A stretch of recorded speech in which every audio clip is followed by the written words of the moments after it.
시아버지의 두 번째 기일, 보고 싶은 마음을 담아 사연을 씁니다.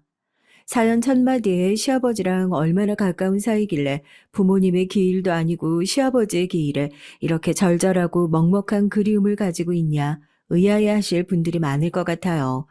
저도 제가 이런 시댁에서 이런 사람이 될 거라고는 생각도 못 했는데 다시 생각해봐도 참 신기합니다. 사람들이 좋은 곳으로 여행을 다녀오고 나면 그 여행을 다녀온 짧은 기억으로 몇 달을 먹고 산다는 얘기를 하잖아요. 저도 저희 시아버지도 짧은 인생의 기억 덕분에 평생을 감사하며 살만한 감동적인 일들이 있어 이 얘기를 통해 그리운 마음도 달랠 겸 여러분에게 감동도 드릴 겸 겸사겸사 사연을 써보게 됐습니다. 제 나이가 벌써 50대 후반을 바라보고 있으니 천의 고아인 제가 이 집에 시집을 온 지도 벌써 30년이 다 되어 가네요. 좀 특이한 인연이긴 한데요. 제가 남편을 처음 만났던 곳이 바로 여기 시댁입니다. 그게 무슨 소린가 싶죠.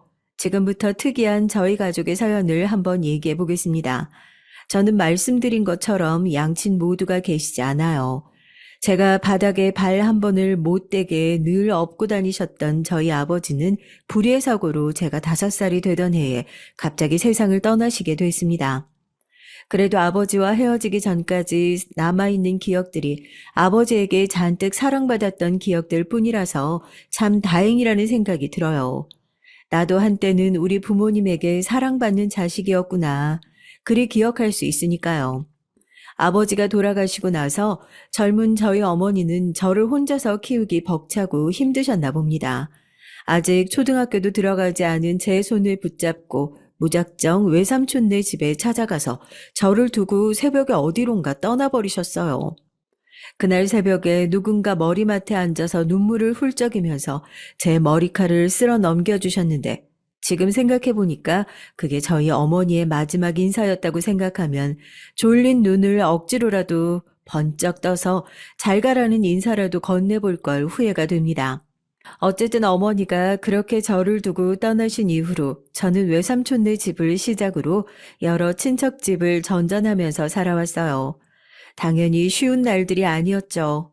어렸을 때부터 배부르게 실컷 먹은 거라고는 눈칫밥밖에 없어 그렇게 살아왔네요. 내가 무슨 자선 사업가예요? 이러다가 나도 우리 애 두고 집 나가게 생겼어. 하여튼 나는 더 이상 쟤를 절대로 키울 자신이 없으니까 그런 줄 알아요. 당신 누나가 사고치고 도망가 버린 걸. 아, 왜 우리가 책임져야 하냐고. 자기도 눈치가 있으면 나가든가 해야지.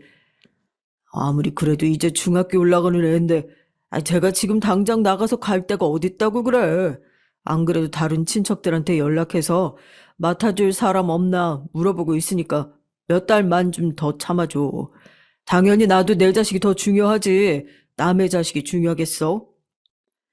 외숙모랑 외삼촌이 저 때문에 싸우는 날들이 부쩍 늘어갈 때쯤 저도 이대로라면 집에서 쫓겨날 수도 있겠구나 어렴풋이 생각을 했었죠. 그때부터 제 생활력이 극한으로 강해졌던 것 같습니다.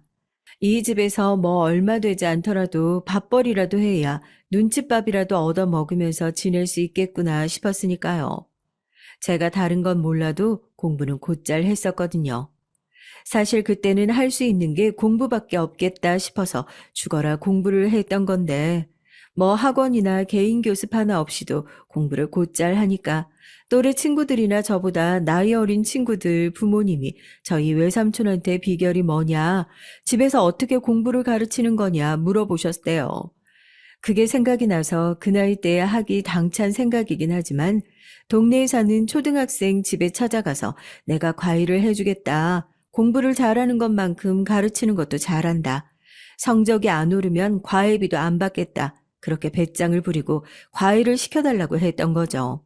제 당찬 태도에 엄마들도 솔깃해서 속는 셈 치고 한 달만 시켜볼까 했던 거고 그렇게 처음 과외를 시작했는데 귀신같이 제가 가르치자마자 성적이 오르기 시작하더라고요. 이게 한번 입소문이 나기 시작하니까 그러면 우리 애도 좀 봐줄 수 있냐, 우리 애도 좀 봐줄 수 있냐, 이렇게 얘기가 나온 거예요. 저도 저보다 나이 어린 친구들을 가르쳐 주는 게 재밌기도 하고, 제가 과외비라고 받아봤자 그 당시에 얼마나 받았겠어요. 그래도 여러 명을 가르치다 보니 적어도 외숙모네 집에 살면서 눈치 보지 않고 달마다 생활비다 하고 챙겨드릴 수 있을 정도의 돈이 되는 거예요. 사람이 살면서 죽으라는 법은 없다고 그렇게 생활비 명목으로 외삼촌과 외숙모를 좀 떼어드리고 저는 나중에 제가 독립했을 때를 생각해서 학비를 모으고 그렇게 지냈습니다. 고등학교는 그곳과는 조금 먼 곳에 떨어져 있던 곳으로 다니면서 저는 자연스럽게 거처를 이모댁으로 옮겼어요. 거기서도 생활은 비슷했습니다. 적당히 눈칫밥을 먹으면서 생활을 했고 제 또래였던 외사촌 과외부터 시작해서 동네 애들의 과외를 해주면서 생활비와 학비를 벌어가며 다녔죠. 그렇게 외삼촌네 큰이모네 작은이모네를 돌아다니면서 생활을 하면서 저도 어느덧 성인이 되어 대학에 입학할 나이가 됐고 언제까지 이런 생활을 할 수 없겠다 싶어서 작은 월세방을 얻어 전전하던 친척집을 나와 독립생활을 하기 시작했습니다. 학비가 감당되지 않아서 대학교는 1년 다니고 휴학을 하고 또 휴학한 기간 동안 일을 하고 과외를 하고 학비를 모으고 이런 식으로 대학도 힘들게 졸업을 했어요. 부모님 지원을 받아가면서 먹고 살 걱정 없이 편하게 학교를 다니는 또래 친구들이 부러운 날도 있었지만 그래도 세상에 나를 태어나게 해주신 게 어디냐. 내 환경은 내가 극복할 수 있다는 생각으로 버텼죠. 그렇게 대학교를 5년 동안 다녔습니다. 주변 친구들은 휴학을 하고 학비를 벌기 위해 밤낮 없이 일을 하는 제 모습을 보면서 다들 대학을 졸업하기는 글렀구나 생각했다는데 엄청난 의지력이었죠. 사회에 나가서 뭐라도 하려면 대학교 졸업장이라도 있어야겠다 싶어서 무슨 일이 있어도 학교는 마치자 했었는데 학교 졸업식에 축하해주는 사람 하나 없이 홀로 쓸쓸하게 졸업장을 들고 서 있는데 문득 제가 얼마나 힘들게 살아왔는지 아득바득 살아왔는지 주마등처럼 스쳐 지나가 졸업식장에서 혼자 오열을 하기도 했더랍니다. 그렇게 생활력이 강한 제가 선택한 진로는 학습지 선생님이었어요. 사실 대학 재학 당시 성적이 좋았거든요. 저희 학과 정원이 100명이 넘어가는데도 상위 10% 안에 들 정도였으니까요. 휴학을 하고 복학을 한 이후에 교직 이수 신청을 해서 사범대가 아니었지만 교육과정을 통해 교원 자격증을 취득해 놓은 상태였습니다. 학교 선생님에 도전해볼까 생각도 있었지만 당시에는 사립대 기준으로 선생님이 되기 위해서 학교에 어마어마한 기부금을 내야만 가능했을 정도로 사람은 많고 경쟁은 치열할 때였거든요. 저는 당장 다음 달 월세는 어떻게 내나 내일은 또 뭘 먹고 사나 걱정했을 때였으니까 오히려 제 학력과 경력을 살려서 학습지 선생님을 하게 됐습니다. 다들 그동안 공부한 게 아깝다며 무슨 학습지 선생이나 하냐고 했지만 오히려 방문교사직이 천직인가 싶을 정도로 저한테 잘 맞더라고요. 어렸을 때부터 동네에서 애들 모아놓고 가르치던 게 큰 밑거름이 되지 않았나 그렇게 생각합니다. 영업 능력도 꽤나 좋고 교원 자격증까지 갖추고 있는 가정교사 선생님이었으니까 학습지 선생님이었지만 여기저기 찾는 곳도 많고 웃돈을 더 줄 테니 따로 개인 교습을 해달라고 요청하시는 학부모님들도 많이 있었어요. 제가 사연을 시작하는 앞머리에 남편을 만난 곳이 시댁이었다라는 얘기를 했는데 기억하시죠? 이제야 남편과 어떻게 만났는지 얘기를 시작해 볼게요. 학습지 교사였던 제가 시댁에서 남편을 처음 볼 수 있었던 이유는 대강 짐작은 가지 않으시나요? 맞습니다. 당시 시댁은 어마어마한 부잣집이었어요. 대대로 철강업을 해오던 집안에서 시아버지가 단독으로 사업체를 운영하면서 지금은 몇 번 이름이 바뀌긴 했지만 유명 기업의 회장님이 되셨고 큰아들인 남편, 둘째 아들, 막내딸 모두 아버님의 회사에서 각자 한 자리씩 맡아 일하고 있는 상황이었어요. 그런 집에 어떻게 들어가게 됐냐면요. 정말 우연한 기회였습니다. 제가 그때 학습지 업체에서는 나름대로 좀 유명한 스타 강사였어요. 어느 날 제가 맡고 있는 학부모 한 분이 수업이 끝나고 나서 차를 한 잔 하고 가라며 저를 붙잡으시더라고요. 뒤에 수업도 없고 종종 상담을 목적으로 차나 한 잔 하고 가라고 붙잡으시는 선생님들이 계시니까 이번에도 그런 경우겠다 싶어서 알겠다고 웃으면서 학부모를 기다리는데 수업이 끝나고 나니 학부모뿐만 아니라 다른 지인이 한 분 차담을 함께 하시더라고요. 그 사람이 나중에 제 동서가 될 줄 몰랐던 거죠. 선생님, 제가 저번에 지나가는 말로 한번 얘기한 적 있는데, 뭐뭐 철강 둘째 아들 있잖아요. 그분 사모님이 여기가 애가 아직 어리긴 하거든. 초등학교도 안 들어가긴 했는데, 선생님도 이런 집에서 개인 교습 많이 해봐서 알 거 아니에요. 요즘 애들은 들어가서 뒤처지지 않으려면 일찌감치 준비를 해야 하거든. 내가 얘기 들어보니까 요즘 초등학교 들어가기 전에 중학교 1학년 과정까지 끝내는 애들도 있다면서요? 그렇게 따지면 우리도 엄청 늦은 거지. 나도 걱정이 이만저만이 아니야. 하여튼 사모님이 선생님 얘기 듣더니 꼭 한번 뵀으면 좋겠다. 먼저 얘기를 꺼내주셔서 내가 어렵게 만든 자리예요. 얘기 많이 들었어요, 선생님. 저희 애가 아직 6살인데 영어는 기본적인 파닉스는 다 할 줄 아는 상태고 영어에 너무 신경을 쓰다 보니까 국어 쪽이 조금 약해요. 저희 아버님이 워낙 꼬장꼬장한 분이라서 영어는 잘하고 국어는 못한다. 어린애를 어떻게 못 살게 구시는지. 마음 같아서는 화가 안 보이는 대로 유학이라도 보내고 싶다만 여튼 이쪽에서 잘 가르치시는 걸로 꽤나 유명하다고 들었는데 어때요? 우리 집에서 입주교사로 일 한번 해보는 거. 당연히 입주교사니까 저희 애 가르치는 동안에는 다른 애들은 케어 안 해주시는 것을 조건으로 했으면 좋겠고 다른 애들 케어 안 하는 조건을 제시하는 만큼 저희 쪽에서도 섭섭하지 않도록 금액은 조정해 드릴게요. 선생님 사정도 대강은 알고 있고 나쁘지 않은 조건 같은데요. 나쁘지 않은 조건이 아니라 그 당시에는 눈이 뒤집힐 정도로 좋은 조건이었습니다. 하루에 여러 탕씩 과일을 띄워도 저 하나 살아갈 생활비 마련하는 게 말마따나 쉬운 일이 아니었는데 입주 가정교사라고 하면 없어도 못 들어가는 자리인 거죠. 집값 걱정 없겠다. 식비 걱정 없겠다. 하루에 여러 군데씩 돌아다니지 않아도 되니까 교통비도 절약되고 남은 시간에 제 공부를 할 수 있으니까요. 또 꽤 사는 집에서 입주교사를 한번 드리고 얘가 공부 좀 익숙해졌다 하면 금방 내쫓지도 못하고 애가 초등학교 졸업할 때까지 중학교 졸업할 때까지 쭉 봐줘야 한다는 조건도 있었으니까요. 움직일 때마다 돈이 줄줄 어디론가 새어나가는 느낌이었는데 갑자기 지갑이 주둥이가 확 오므려지는 느낌이 들었죠. 뭐 어디 드라마에 나오는 여주인공처럼 생각해보고 연락드릴게요. 알겠습니다. 나중에 다시 얘기하시죠. 이런 얘기는 입 밖으로 꺼내지도 않고 무조건 하겠다고 감사하겠다고 명함을 냉큼 받아들고 인사를 넙죽했습니다. 그렇게 저는 시댁에 입주 가정교사로 처음 들어가게 됐어요. 살면서 그렇게 별천지 같은 집은 처음 봐서 들어가자마자 입이 떡 벌어지더라고요. 한남동이 지금처럼 잘 나갈 때도 아니었고 저도 네로라 하는 집에 수업을 여러 번 가봐서 어지간한 부잣집을 보고 그렇게 기가 죽는 사람은 아니었는데 별채에 중정에 수영장까지 딸려있는 집은 어디 영화에서도 본 적이 없는 그런 느낌이었습니다. 집안에서 일을 하는 사람은 얼마나 많은지 제가 캐리어를 끌고 들어가자마자 몇 명이 달라붙어서 오늘 오시기로 한 가정교사분이시죠? 짐 이리 주세요. 안쪽으로 안내해 드릴게요. 하고 정신없이 저를 안내해 주셨습니다. 일하는 사람들이 따로 이용하는 별차 같은 공간이 따로 딸려 있었는데 그곳에는 제가 생전 가본 적 없는 넓은 방 한 칸을 내주면서 이제부터 여기서 주무시고 식사는 편한 시간에 요청하면 언제든지 가능하니까 미리 말씀만 주셔라 하더라고요.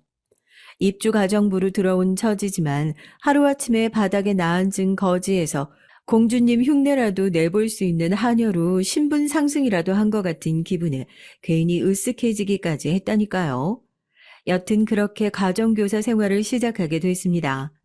동서의 아들, 그러니까 제가 가르쳐야 하는 조카는 그런 부잣집에서 오랫동안 교육을 받아왔던 아이라서 오히려 제가 수업을 하는 다른 아이에 비해 버릇없이 행동하거나 시끄럽게 굴지도 않았고 더 얌전하고 집중력 있게 수업을 했기 때문에 아이를 가르치는 일 때문에 힘든 일은 전혀 없었어요.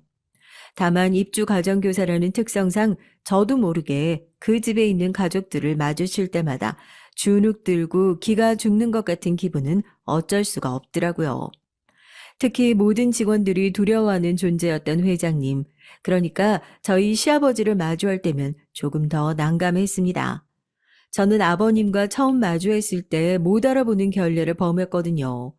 너무 편안한 인상에 소탈한 옷차림을 하고 계신 아버님이 집에 잠깐 놀러 오신 손님인가 그런 생각을 했을 정도니까요.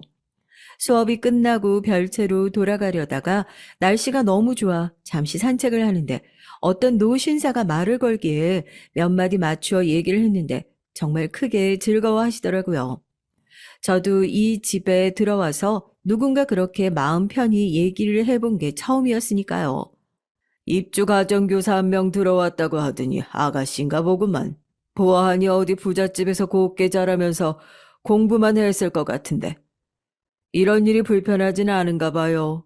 말이 좋아 입주 가정교사지 둘째가 그렇게 호락호락한 성격은 아니고 눈치 받는 일로 따지면 입주 가정부 못지 않을 것 같은데 어째 일은 잘 맞아요? 아, 그게 무슨 말씀이세요? 예전에 먹고 살던 눈칫밥에 비하면 지금은 천국이 따로 없어요. 저도 처음 뵙는 분한테 이런 얘기 하는 게 주책이다 싶긴 한데요. 부잣집에서 곱게 자라면서 공부만 했을 것 같다고 봐주시니 너무 감사하긴 한데 제가 보기와 다르게 온실 속 잡초처럼 자란 스타일이거든요. 믿기지 않으시겠지만 힘들게 이 자리까지 올라온 거거든요. 제 얘기에 시아버지는 흥미로운 눈을 하고 그래 무슨 일이 있었는지 들어보자고 하시더라고요. 그렇게 저희는 중정에 앉아서 종종 옛날 얘기를 나누면서 시간을 보냈습니다. 전 아주 어렸을 때 아버지가 돌아가셨잖아요. 그래서 그런지 아버지 또래의 나이 많은 남자랑 그렇게 길게 얘기를 해볼 기회가 없었거든요. 제가 살아왔던 얘기를 진지한 태도로 들어주시고 때로는 위로를 해주시고 그런 모습에서 저는 처음으로 나에게도 아버지가 계셨다면 이런 기분이었겠구나 하는 마음을 느꼈습니다. 그리고 그런 시아버지의 정체가 제가 예상하던 대로 집에서 일하시는 분이나 집에 잠시 방문하신 손님이 아니라는 사실을 알게 된 것은 멀리서 큰 소리로 아버지를 부르면서 뛰어오는 남편 덕분이었어요. 다른 건 몰라도 남편 얼굴은 알고 있었거든요. 땡땡 철강을 물려받을 철강계의 금수저다 뭐다 하는데 집에서는 동생보다 먼저 장가도 들지 못하는 골칫덩어리라는 얘기를 종종 들었으니까요. 그런데 그런 사람이 아버지를 부르며 숨을 헐떡이는 모습을 보고 저는 그제서야 제가 즐겁게 얘기를 나누던 노 신사가 이 집의 진짜 주인이자 땡땡 기업의 회장님이었다는 사실을 알게 되고 입을 떡 벌렸습니다. 아버님은 머쓱하게 웃으시더라고요. 얘기를 나누다 보니까 너무 재밌어서 내가 어떤 사람이다 밝힐 겨를이 없더라고. 본의 아니게 속인 것 같아서 미안하구만. 정식으로 인사하지. 아가씨가 일하고 있는 이 집 주인일세. 서구야, 이 아가씨가 얼마나 현명하고 성실한지 너도 아마 얘기 들어보면 깜짝 놀랄 거다. 젊은 나이에 산전수전 다 겪으면서 살아왔더라고. 이 아가씨 얘기를 듣는데 꼭 내가 옛날에 아무것도 없이 맨손으로 일 시작했을 때가 생각이 나서 기분이 묘하더구나. 아가씨만 괜찮으면 부족한 우리 아들이라도 소개시켜주고 싶은데 말이야. 남편은 얼굴이 새빨개져서 벌써 노망이라도 나신 거냐면서 아버님을 질질 끌고 가고 저도 괜히 얼굴이 화끈거리더라고요. 제 얘기를 듣고 어린 시절부터 다져진 제 성실함과 현명함에 반했다는 아버님의 말은 진심인 듯 했습니다. 늘 입주 가정부들과 식사를 함께 했던 저였는데 어느 순간부터 가족들이 다 같이 식사를 하는 자리에 저를 종종 부르시더라고요. 말만 안 하셨을 뿐이지 누가 봐도 저 아가씨를 내가 며느리감으로 점 찍어 놨으니까 미리 얼굴이라도 잘 익혀둬라 선포라도 하시는 느낌이었습니다. 저도 전혀 그런 생각이 없다가 아버님이 하도 등을 떠미시니까 남편이 괜찮은 사람인가 이런 생각이 들더라고요. 아버지가 얘기하는 걸 뭘 그렇게 맨날 다 들어주고 있어요. 귀찮다 표시를 안 하면 적당히를 모르는 양반이에요. 그랬다가 정말 이 집에 코 제대로 깨실 수 있어요. 재밌는 얘기니까 다 들어주고 귀찮지 않으니까 귀찮다 표시를 안 하는 거였죠. 언제 들어도 적당히 재밌고 과하게 불편하지 않고 등 떠미는 것도 그렇게 나쁘지만은 않아요. 우습게 들리시겠지만 저한테도 가족이 생긴 것 같은 기분이거든요. 아버님이 열심히 등을 떠미신 덕분인지 저랑 남편이 대화를 하는 날들도 많아졌습니다. 처음에는 그저 회사 생각, 일 생각밖에 없는 까칠한 사람인 줄 알았지만 은근히 다정한 구석도 있고 누구보다도 아버지를 사랑하는 게 잘 느껴지는 사람이더라고요. 나이도 비슷한 젊은 남녀가 함께 시간을 보내는 날들이 길어지다 보니까 아버님이 그렇게 원하시는 대로 저희는 좋은 감정을 가지고 잘 만나게 됐고 결국 결혼까지 꼴이 날 수 있었습니다. 물론 모두에게 축복받는 결혼은 아니었어요. 시아버지와 남편을 제외한 시댁 식구들, 아주버님, 동서, 시누이는 어떻게 입주 가정교사랑 결혼을 할 수 있냐면서 출신이 저렇게 생겼는데 뭐 제대로 된 사람일 리가 있겠냐고 처음엔 결사반대를 했습니다. 그렇다고 제 결혼이 순탄치 못했냐? 그런 것도 아니었어요. 저에겐 세상에서 가장 큰 든든한 아군이 있었거든요. 그건 바로 남편도 아닌 아버님이었습니다. 출신 성분을 따져 물을 거면 나부터 따져 물어야 하지 않겠냐? 나도 일찌감치 부모 없이 맨손으로 여기까지 왔는데 그럼 나도 성공하지 못했으면 너네 말 맞다나 출신이 초라한 사람 아니야? 그런 사람 밑에서 나온 너네는 또 어떻고? 그럼 너네도 초라한 사람이냐? 출신 성분 따져 묻기 전에 그 사람이 어떤 인생을 살아왔는지 보는 눈을 키워야지. 내가 어느 때인데 아직도 출신 말도 안 되는 것들을 따져가면서 살고 있어. 어리석은 것들. 시아버지의 말 한마디에 결혼을 반대하던 시댁 식구들 모두가 꼬리를 금방 내렸죠. 저한테는 한없이 따뜻하셨던 시아버지였지만 아니다 싶은 일에는 남들이 아무리 설득을 해도 강단 있게 본인 소신을 밀고 나가시는 분이었고 아버님이 가지고 계신 재산이 어마어마했으니 가족들은 설령 마음에 안 드는 부분이 있더라도 아버님 앞에서는 찍소리도 하지 못하는 게 당연했습니다. 그런 아버님이 가장 좋아하는 건 저희 부부였어요. 다른 자식들이랑 다르게 고분고분하지 않고 적당히 대들 줄 안다나요? 저희 남편은 아버님 성격을 쏙 빼다 닮아서 아버님이 아무리 달래고 설득을 해도 기명기다 아니면 아니다 소신 있게 자기 의견을 밀고 나가는 사람이었어요. 그러니까 동생들이 다 결혼할 때까지 결혼을 안 하고 버티고 있었나 싶기도 하고요. 남편 말로는 저를 만나기 위해서 결혼을 안 하고 버틴 거라고 하던데 그런 말에 속을 여자가 세상 어디 있겠어요. 시아버지라는 든든한 아군을 등에 업고 올린 결혼식은 성대했고 저의 결혼 생활은 행복했답니다. 그동안 어렵게 살아왔던 인생을 보상받기라도 하는 것처럼 남편과 시아버지의 무한한 사랑을 받으면서 그 집에서 행복하게 지낼 수 있었어요. 이제는 가정교사 신분이 아니라 큰어머니의 자리에서 조카들을 가르치고 맏며느리로서 집안 살림을 배워나가면서 가정을 꾸려나갔습니다. 한 가지 변하지 않았던 게 있었네요. 결혼 전에도 늘 그랬지만 시간이 날 때면 아버님과 중정에 나가서 아버님이 과거 힘들게 이 자리까지 올라오신 얘기를 듣기도 하고 남편을 키웠을 때 얘기를 듣기도 하고 또 친척집을 전전하던 제 어렸을 적 얘기를 하기도 하면서 저희는 가족을 넘어서 둘도 없는 친구 사이라고 해야 하나요? 허물 없고 격 없이 대화할 수 있는 나이와 관계를 넘어선 대화 상대가 됐습니다. 저도 말은 하지 않았지만 좋은 집안 명문대학교 출신인 동서와 시누이 사이에서 내가 뭔가를 결정하는 게 맞나 싶을 때도 많았거든요. 그럴 때마다 아버님은 제게 맏며느리인 네가 결정을 하지 않으면 우리 집의 중요한 일을 누구한테 맡기냐며 저에게 힘을 실어주셨습니다. 제가 결혼을 하고 얼마 지나지 않아 저에게도 그렇게 바라던 아이가 찾아왔어요. 집에서 본 앨범 속에 들어있던 남편의 어린 시절과 꼭 빼닮은 예쁜 딸이었죠. 아버지가 어릴 적 저한테 해주셨던 것만큼 남편과 시아버지는 저희 딸의 발바닥이 바닥에 닿으면 큰일이라도 나는 것처럼 금이야 오기야 업고 다니고 안고 다니고 그렇게 공주님처럼 모셨습니다. 가족 같은 시아버지와 든든한 남편, 그리고 눈에 넣어도 안 아플 딸까지 제가 제대로 가져보지 못했지만 늘 꿈꾸었던 완벽한 가족의 모습이 이제야 하나 둘씩 완성되어 가는 느낌이었어요. 그런데 행복은 왜 항상 오래가지 못하는 걸까요? 제가 그렇게 행복한 인생만을 즐기는 걸 하늘이 시샘이라도 하는 게 아닐까 싶을 정도로 제 행복은 그리 오래가질 못했습니다. 오히려 그동안 너무 행복했던 게 이상한 일이고 모두 꿈이었나 싶을 정도로 산산조각 나버리게 되죠. 아이가 이제 막 돌이 지났을 때였어요. 저는 여느 때처럼 조카들의 공부를 봐주고 어린 딸을 안고 집안의 정원을 산책하고 있었습니다. 저희 집에서 가장 오래 일하셨던 도우미 아주머니가 계시는데 얼굴이 하얗게 질려서 저에게 갑자기 뛰어오시더라고요. 사모님, 아유, 지금 사장님께서 병원에 교통사고가 나셨다고, 대기시켜 놓은 차 타고 바로 가보셔야 할 것 같아요.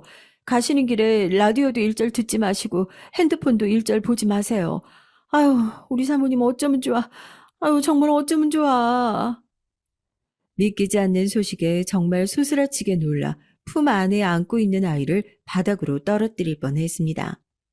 아이는 본인이 보고 있겠다며 도우미 아주머니가 제 딸을 품에 받아들었고 저는 뭐 걸쳐 입을 생각도 하지 못하고 집에서 신고 있던 슬리퍼 차림으로 대문 앞에 대기하고 있는 차에 올라탔습니다. 핸드폰을 확인해 보니 이미 남편의 사고 소식이 뉴스에 대문짝만하게 보도가 됐는지 친구들부터 시작해서 아주버님 동서 시누이에게 연달아 전화가 오고 난리가 났죠. 기사님에게 제발 빨리 좀 가달라고 울부짖으면서 얘기를 하고 뒷자리에 앉아 종교도 없는데 덜덜 떨리는 손을 맞대고 기도를 했습니다. 제가 당장 내일 모레 죽어도 괜찮으니까 우리 남편 좀 살려달라고요. 나홀로 이 세상에 남아 자식을 키워가며 살 자신이 죽어도 없으니까 제발 내 목숨을 가져가고 대신 우리 남편 좀 살려달라고요. 어떻게 손을 꽉 쥐고 기도를 했는지 손등에 제 손톱 자국이 시뻘겋게 남을 정도로 기도를 하다 보니 병원에 도착했습니다. 병원에는 이미 아버님과 아주버님이 와 있는 상태였어요.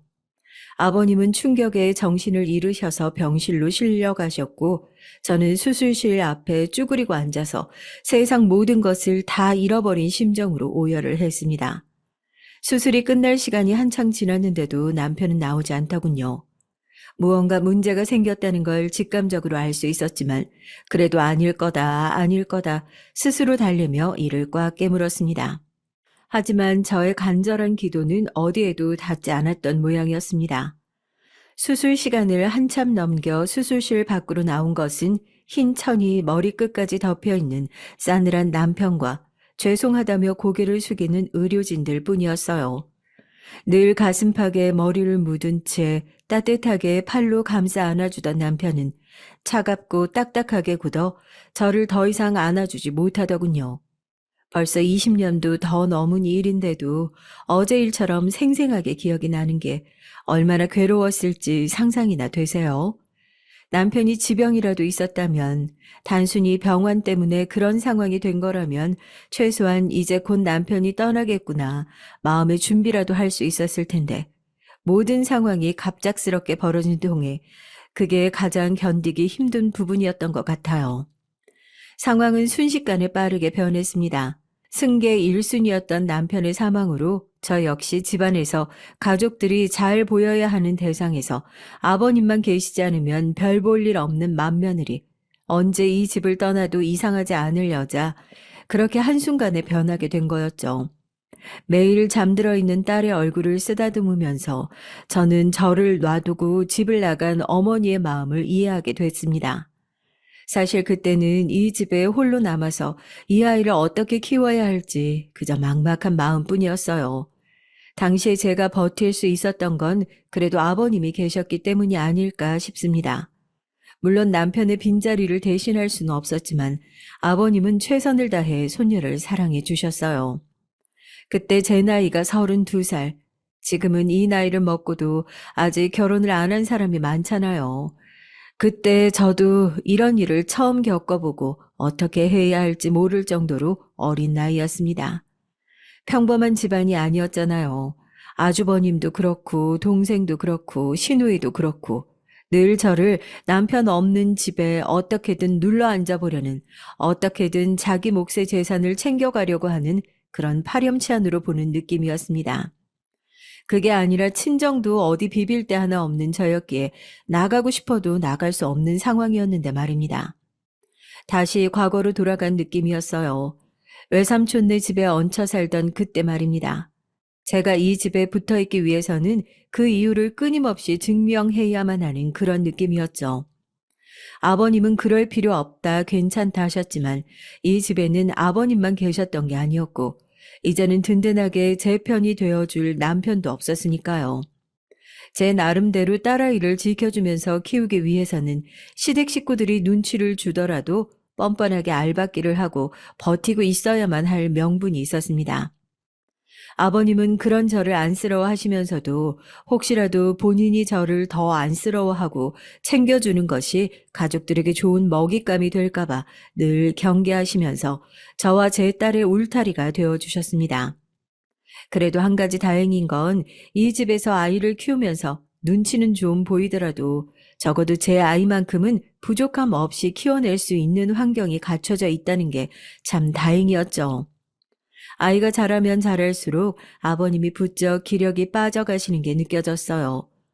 저희는 늘 그랬듯이 종종 중정에서 만나 얘기를 나누고 맏며느리인 제가 무얼 할 수 있을까요, 아버님 묻기도 하면서 시간을 보냈지만 그렇게 정정하시던 아버님도 세월을 피해 가실 수는 없으시더라고요.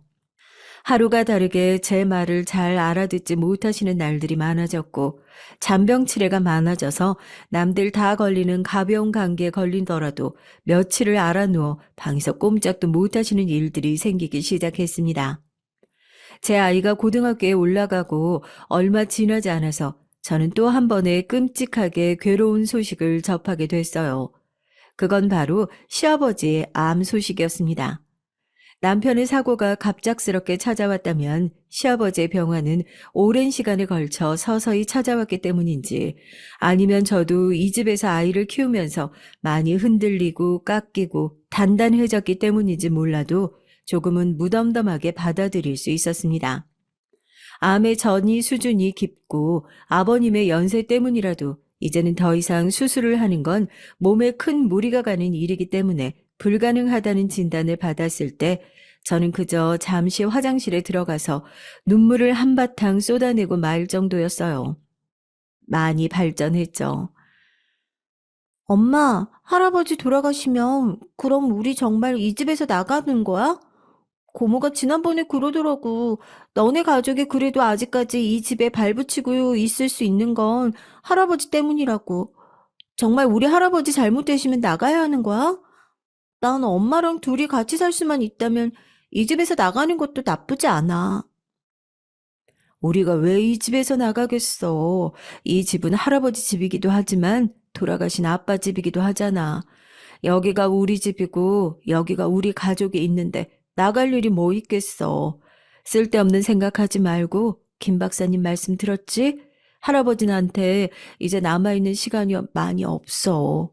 너 할아버지가 너를 얼마나 사랑해 주셨는지 기억 안 나? 원래 같으면 네가 다 크고 어른이 돼서 그 사랑을 갚아도 모자랄 텐데 이제 할아버지한테 시간이 얼마 남지 않았으니까 넌 더 짧은 시간 동안 할아버지 많이 사랑해드려야 하는 거야. 알겠지? 딸이 하는 얘기를 듣는 순간 깜짝 놀랐습니다. 제가 없는 자리에서 평소에 저희 딸이 시댁 식구들에게 나쁜 소리를 들었을까봐 걱정도 되더라고요. 그때 제가 딸에게 덤덤하게 대답을 해주었지만 더 이상 우리를 감싸주는 아버님과 남편이 없는 이상 정말 딸아이의 말대로 우리가 이 집에서 살 날이 얼마 남지 않았는지 모르겠다. 그런 생각이 들더라고요. 어떻게든 이 집에서 아득바득 더 버텨봐야지라는 생각보다 딸에게 얘기해 준 것처럼 있는 동안에 어떻게 하면 시아버님과 더 시간을 보낼 수 있을지, 어떻게 하면 후회를 남기지 않고 웃으면서 마지막 인사를 할 수 있을지를 고민했던 것 같습니다. 남편이 세상을 뜨고 나서 저는 100% 시댁 돈으로 생활했던 게 아니라 다시 학습지 교사 일을 나갔어요. 제 딸에게 제가 땀 흘려 번 돈으로 더 좋은 것들을 해주고 싶은 마음도 컸고 아무 일도 하지 않고 집에서 가만히 돈만 타서 쓰면서 생활하는 것보단 제 힘으로 한 푼이라도 벌어야 저도 당당하게 목소리를 낼 수 있으니까요. 제가 어떤 집안 며느리로 있는지 아는 사람들은 그렇게 열심히 일을 다니고 있는 제 모습을 보면서 남편 죽고 나서 집안에서 팽당한 거다. 벌써 그 집안에서 맏며느리부터 잘라내려고 저렇게 밖으로 일을 내보내면서 돌리는 거다. 그런 얘기를 하면서 수군거리기도 했지만 오히려 저희 딸은 고모나 작은 엄마는 매일 집에만 있는데 출퇴근하는 엄마가 멋지다며 엄지를 치켜 세워주더라고요. 그런 딸을 두고 제가 잠시라도 나쁜 생각을 할 틈이나 있었겠어요. 어떻게 하면 이 애와 더 열심히 잘 살아볼까 궁리해도 모자란 시간들이었죠. 하지만 그렇게 좋아하는 저의 일도 오로지 아버님의 병수발을 위해서 그만두었습니다. 가족들은 아버님의 상태가 점점 더 악화되고 있는데도 불구하고 오로지 제밥에만 관심이 있는 사람들처럼 보였어요.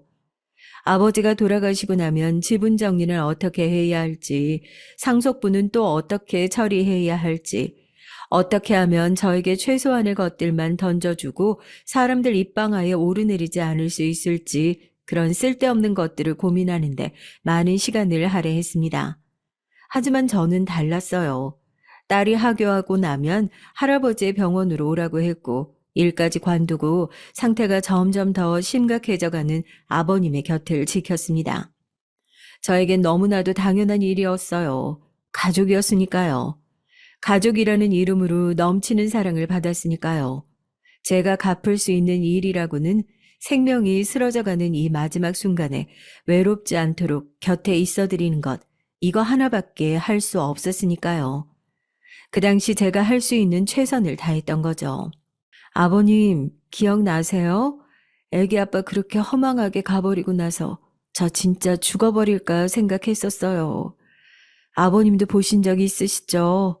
저 찬장에 수면제 가득 처방받아 놔서 놔뒀던 거.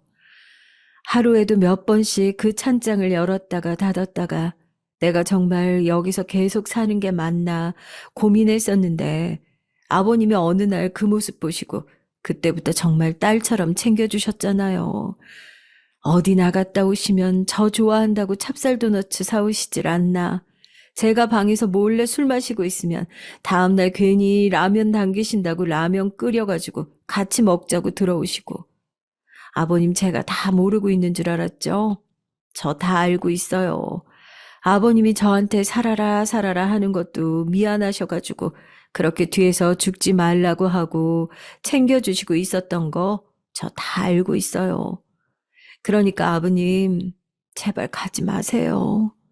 아버님도 저 두고 가시면 앞으로 저 어떻게 살아요?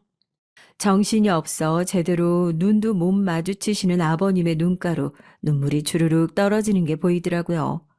저도 그 모습을 보면서 아버님 손을 닦아드리다가 손을 붙잡고 막 울었어요.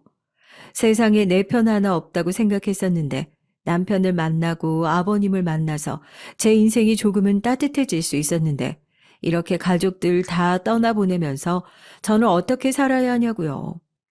그렇게 아버님 손을 붙잡고 까무룩 잠에 들었는데 눈을 떠보니 시간이 새벽이 다 되어 가더라고요. 자리에 누워 계셔야 할 아버님이 한 손으로는 제 손을 붙잡고 허리를 펴고 꼿꼿하게 앉아 계신 게 아니겠어요. 저는 이게 꿈인가 싶어 눈을 몇 번이나 비비고 아버님을 쳐다봤습니다. 그런데 꿈이 아니더라고요. 아버님이 정말로 멀쩡하실 때처럼 꼿꼿하게 침상에 앉으셔서 저랑 정확하게 눈을 마주치고 계신 거였어요. 정말 가지 말라는 내 얘기를 들으셨구나. 이제 정말 다 괜찮아지신 건가 말을 해야 되는데 눈물이 차올라서 입이 떨어지지가 않았거든요. 그런데 아버님이 먼저 얘기를 꺼내시더라고요. 미안하다. 우리 큰딸 놓고 먼저 가서 미안해. 우리 손녀랑 행복하게 오래오래 잘 살다가 이제 다 힘들다 지치다 싶으면 그때 천천히 따라오거라. 내가 우리 큰딸 온다고 하면 버선발로 마중 나와 있을 테니까. 그때 우리 집에 있을 때보다 이야기도 더 많이 하고 딸처럼 더 예뻐해 줄 테니까. 아버님, 아버님 이제 정말 괜찮으신 거예요? 이제 정말 괜찮으신 거 맞죠? 저 두고 어디 가실 거 아니죠, 아버님? 나 죽고 나면 어떤 남자가 널 찾아갈 거다. 너 살아있는 동안 큰 도움을 줄 사람이니 잊지 말고 따라가거라. 정말 꿈 같은 대화였죠. 몇 시간 전까지 눈도 제대로 맞추지 못하던 아버님이 갑자기 벌떡 일어나셔서 저한테 알 수 없는 얘기를 남기시는 걸 보면서 이게 정말 꿈인지 생신지 싶더라고요. 얘기를 마친 아버님은 날씨가 춥다며 창문을 꽉 닫아달라 말씀하시고 직접 이불을 덮고 다시 누우셨습니다. 그리고 그 새벽에 결국 세상을 떠나셨어요. 지금 생각해보면 왜 어르신들이 돌아가시기 직전에 잠깐 반짝하고 정신이 돌아오신다고 하잖아요. 저희 아버님도 그런 게 아니었나 싶어요. 저한테 마지막으로 인사를 하기 위해서 그때 마지막 남은 모든 힘을 다 끌어다가 정신을 차리신 게 아니었나 싶더라고요. 그리고 그럴 때 제가 옆에 있을 수 있어서 뭐 일을 한다, 애를 봐야 한다는 핑계로 병실을 비우지 않고 옆에 붙어 있어서 참 다행이라는 생각이 들었죠. 이미 시댁 식구들은 아버지의 죽음을 어느 정도 준비한 상태였기 때문이에 장례식은 일사천리로 진행됐습니다. 아버님이 돌아가시고 나니 안 그래도 찬밥 신세였던 저는 정말로 이 집에서 완전히 배제된 것 같은 생각이 들더라고요. 남편도 없지, 시아버지도 안 계시지. 이 집과의 연결고리란 연결고리는 다 끊긴 것 같다는 생각이 들었습니다. 그렇게 시댁 식구들이 재산 분쟁으로 서로 변호사를 선임하고 난리를 피울 동안 저는 그저 조용히 딸아이와 아버님의 빈소를 지켰습니다. 최대한 그런 시끄러운 집안의 사정이 저승까지 들리지 않게끔 막는 역할이라도 해야겠다 싶었죠. 새벽까지 아버님 빈소를 지키고 있어 저도 잠이 쏟아지는 와중에 그 새벽에 멀끔하게 양복을 차려입은 사람이 주변을 두리번거리더니 영정 앞으로 다가와 저에게 꾸벅 인사를 하더라고요. 사모님 안녕하세요. 회장님 살아생전에 지시받은 것들이 있어 해결하려고 찾아왔습니다. 여기서 말씀 나누시기 곤란하실 것 같으니까 잠시 제 차로 이동하시죠. 순간 이 사람을 정말 믿고 따라가도 되는 건가 멈칫했지만 그때 아버님이 돌아가시기 직전에 저한테 해주신 말씀이 갑자기 생각이 나더라고요. 본인이 돌아가시고 나면 어떤 남자가 찾아올 거고 제가 사는데 큰 도움을 줄 사람이니 잘 따라가는 그 얘기요. 그 얘기가 갑자기 머릿속에서 펑 하고 떠올라서 저는 홀린 듯이 아버님의 빈소를 찾아온 처음 보는 그 남자를 따라 차에 올라탔습니다. 그 남자는 누가 지켜보기라도 하는 것처럼 주변을 잔뜩 경계를 하더니 차를 장례식장 뒤편에 외진 곳에 주차를 하더라고요. 정말 이러다 무슨 일이 나는 게 아닌가 싶어서 저도 눈을 꼭 감고 명함을 받아봤는데 자세히 보니 변호사 명함이었습니다. 명함에 적혀 있는 이름은 아버님에게서 몇 번이나 들어본 적이 있는 이름이었어요. 회장님께서 투병 생활 시작하시면서 재산 처분에 대한 논의를 저랑 같이 하셨고 유언장을 몇 번이나 고치셨습니다. 자식들이 있는데 오로지 자기 아버지 죽을 날이 빨리 다가오길 기도하는 놈들밖에 없다면서 저런 속빈 강정들에게 회사를 맡겨서 회사가 어떻게 굴러갈지 그때도 늘 회사 걱정뿐이셨어요. 그리고 두 번째로 가장 많이 하셨던 게 사모님 걱정이었습니다. 회장님께서 세상을 떠나시면 그 집에서 힘이나 제대로 쓸 수 없을 거라면서 저에게 사모님의 힘이 되어달라 그렇게 부탁하셨습니다. 아, 아버님은 정말로 가시기 전까지 내 걱정만 하다가 가셨구나.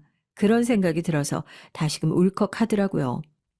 저에게 손수건을 건넨 변호사는 들고 온 가방에서 봉인된 봉투 하나를 꺼내고 저에게 설명을 하기 시작했어요. 봉투 안에 들어있는 건 아버님의 유언장이었습니다. 지분부터 시작해서 집, 땅, 주식, 경영권에 대한 것까지 상세하게 적어 놓으셨어요. 가장 놀라운 부분은 아버님이 가지고 계신 대부분의 유산을 이미 제 명의로 정리해 놓으셨다는 거였습니다.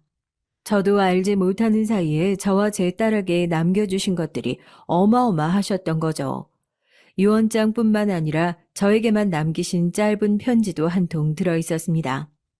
개인적인 내용이 많이 들어있어서 내용을 다 밝힐 수는 없지만 과부가 되어도 죽지 않고 제 딸을 키우며 살아줘서 고맙다는 얘기, 남편을 떠나보내고도 이 집안을 등지지 않아줘서 고맙다는 얘기, 그리고 본인이 힘없고 별 볼 일 없는 노인이 될 때까지도 자분손을 놓지 않고 곁에 있어줘서 고맙다는 얘기들이 빼곡하게 적혀 있었습니다. 아버님은 본인이 세상을 떠나시고 나면 형제들끼리 얼마나 큰 재산 분쟁을 시작할지 미리 다 내다보신 것 같았어요. 제가 불필요한 분쟁에 상처받지 않도록 미리 필요한 것들을 다 돌려준다는 내용과 유산뿐만 아니라 아버님의 고문 변호사까지 함께 남기니 분쟁을 할 만한 일이 생기거나 불미스러운 일이 생길 경우 아버님의 변호사를 통해 나머지 일들을 해결해 나갔으면 한다는 조언까지 남겨주셨던 거죠. 정말 믿기지 않았습니다. 어떻게 보면 자식들보다 더 많은 양의 몫을 저를 위해서 남겨주신 거였으니까요.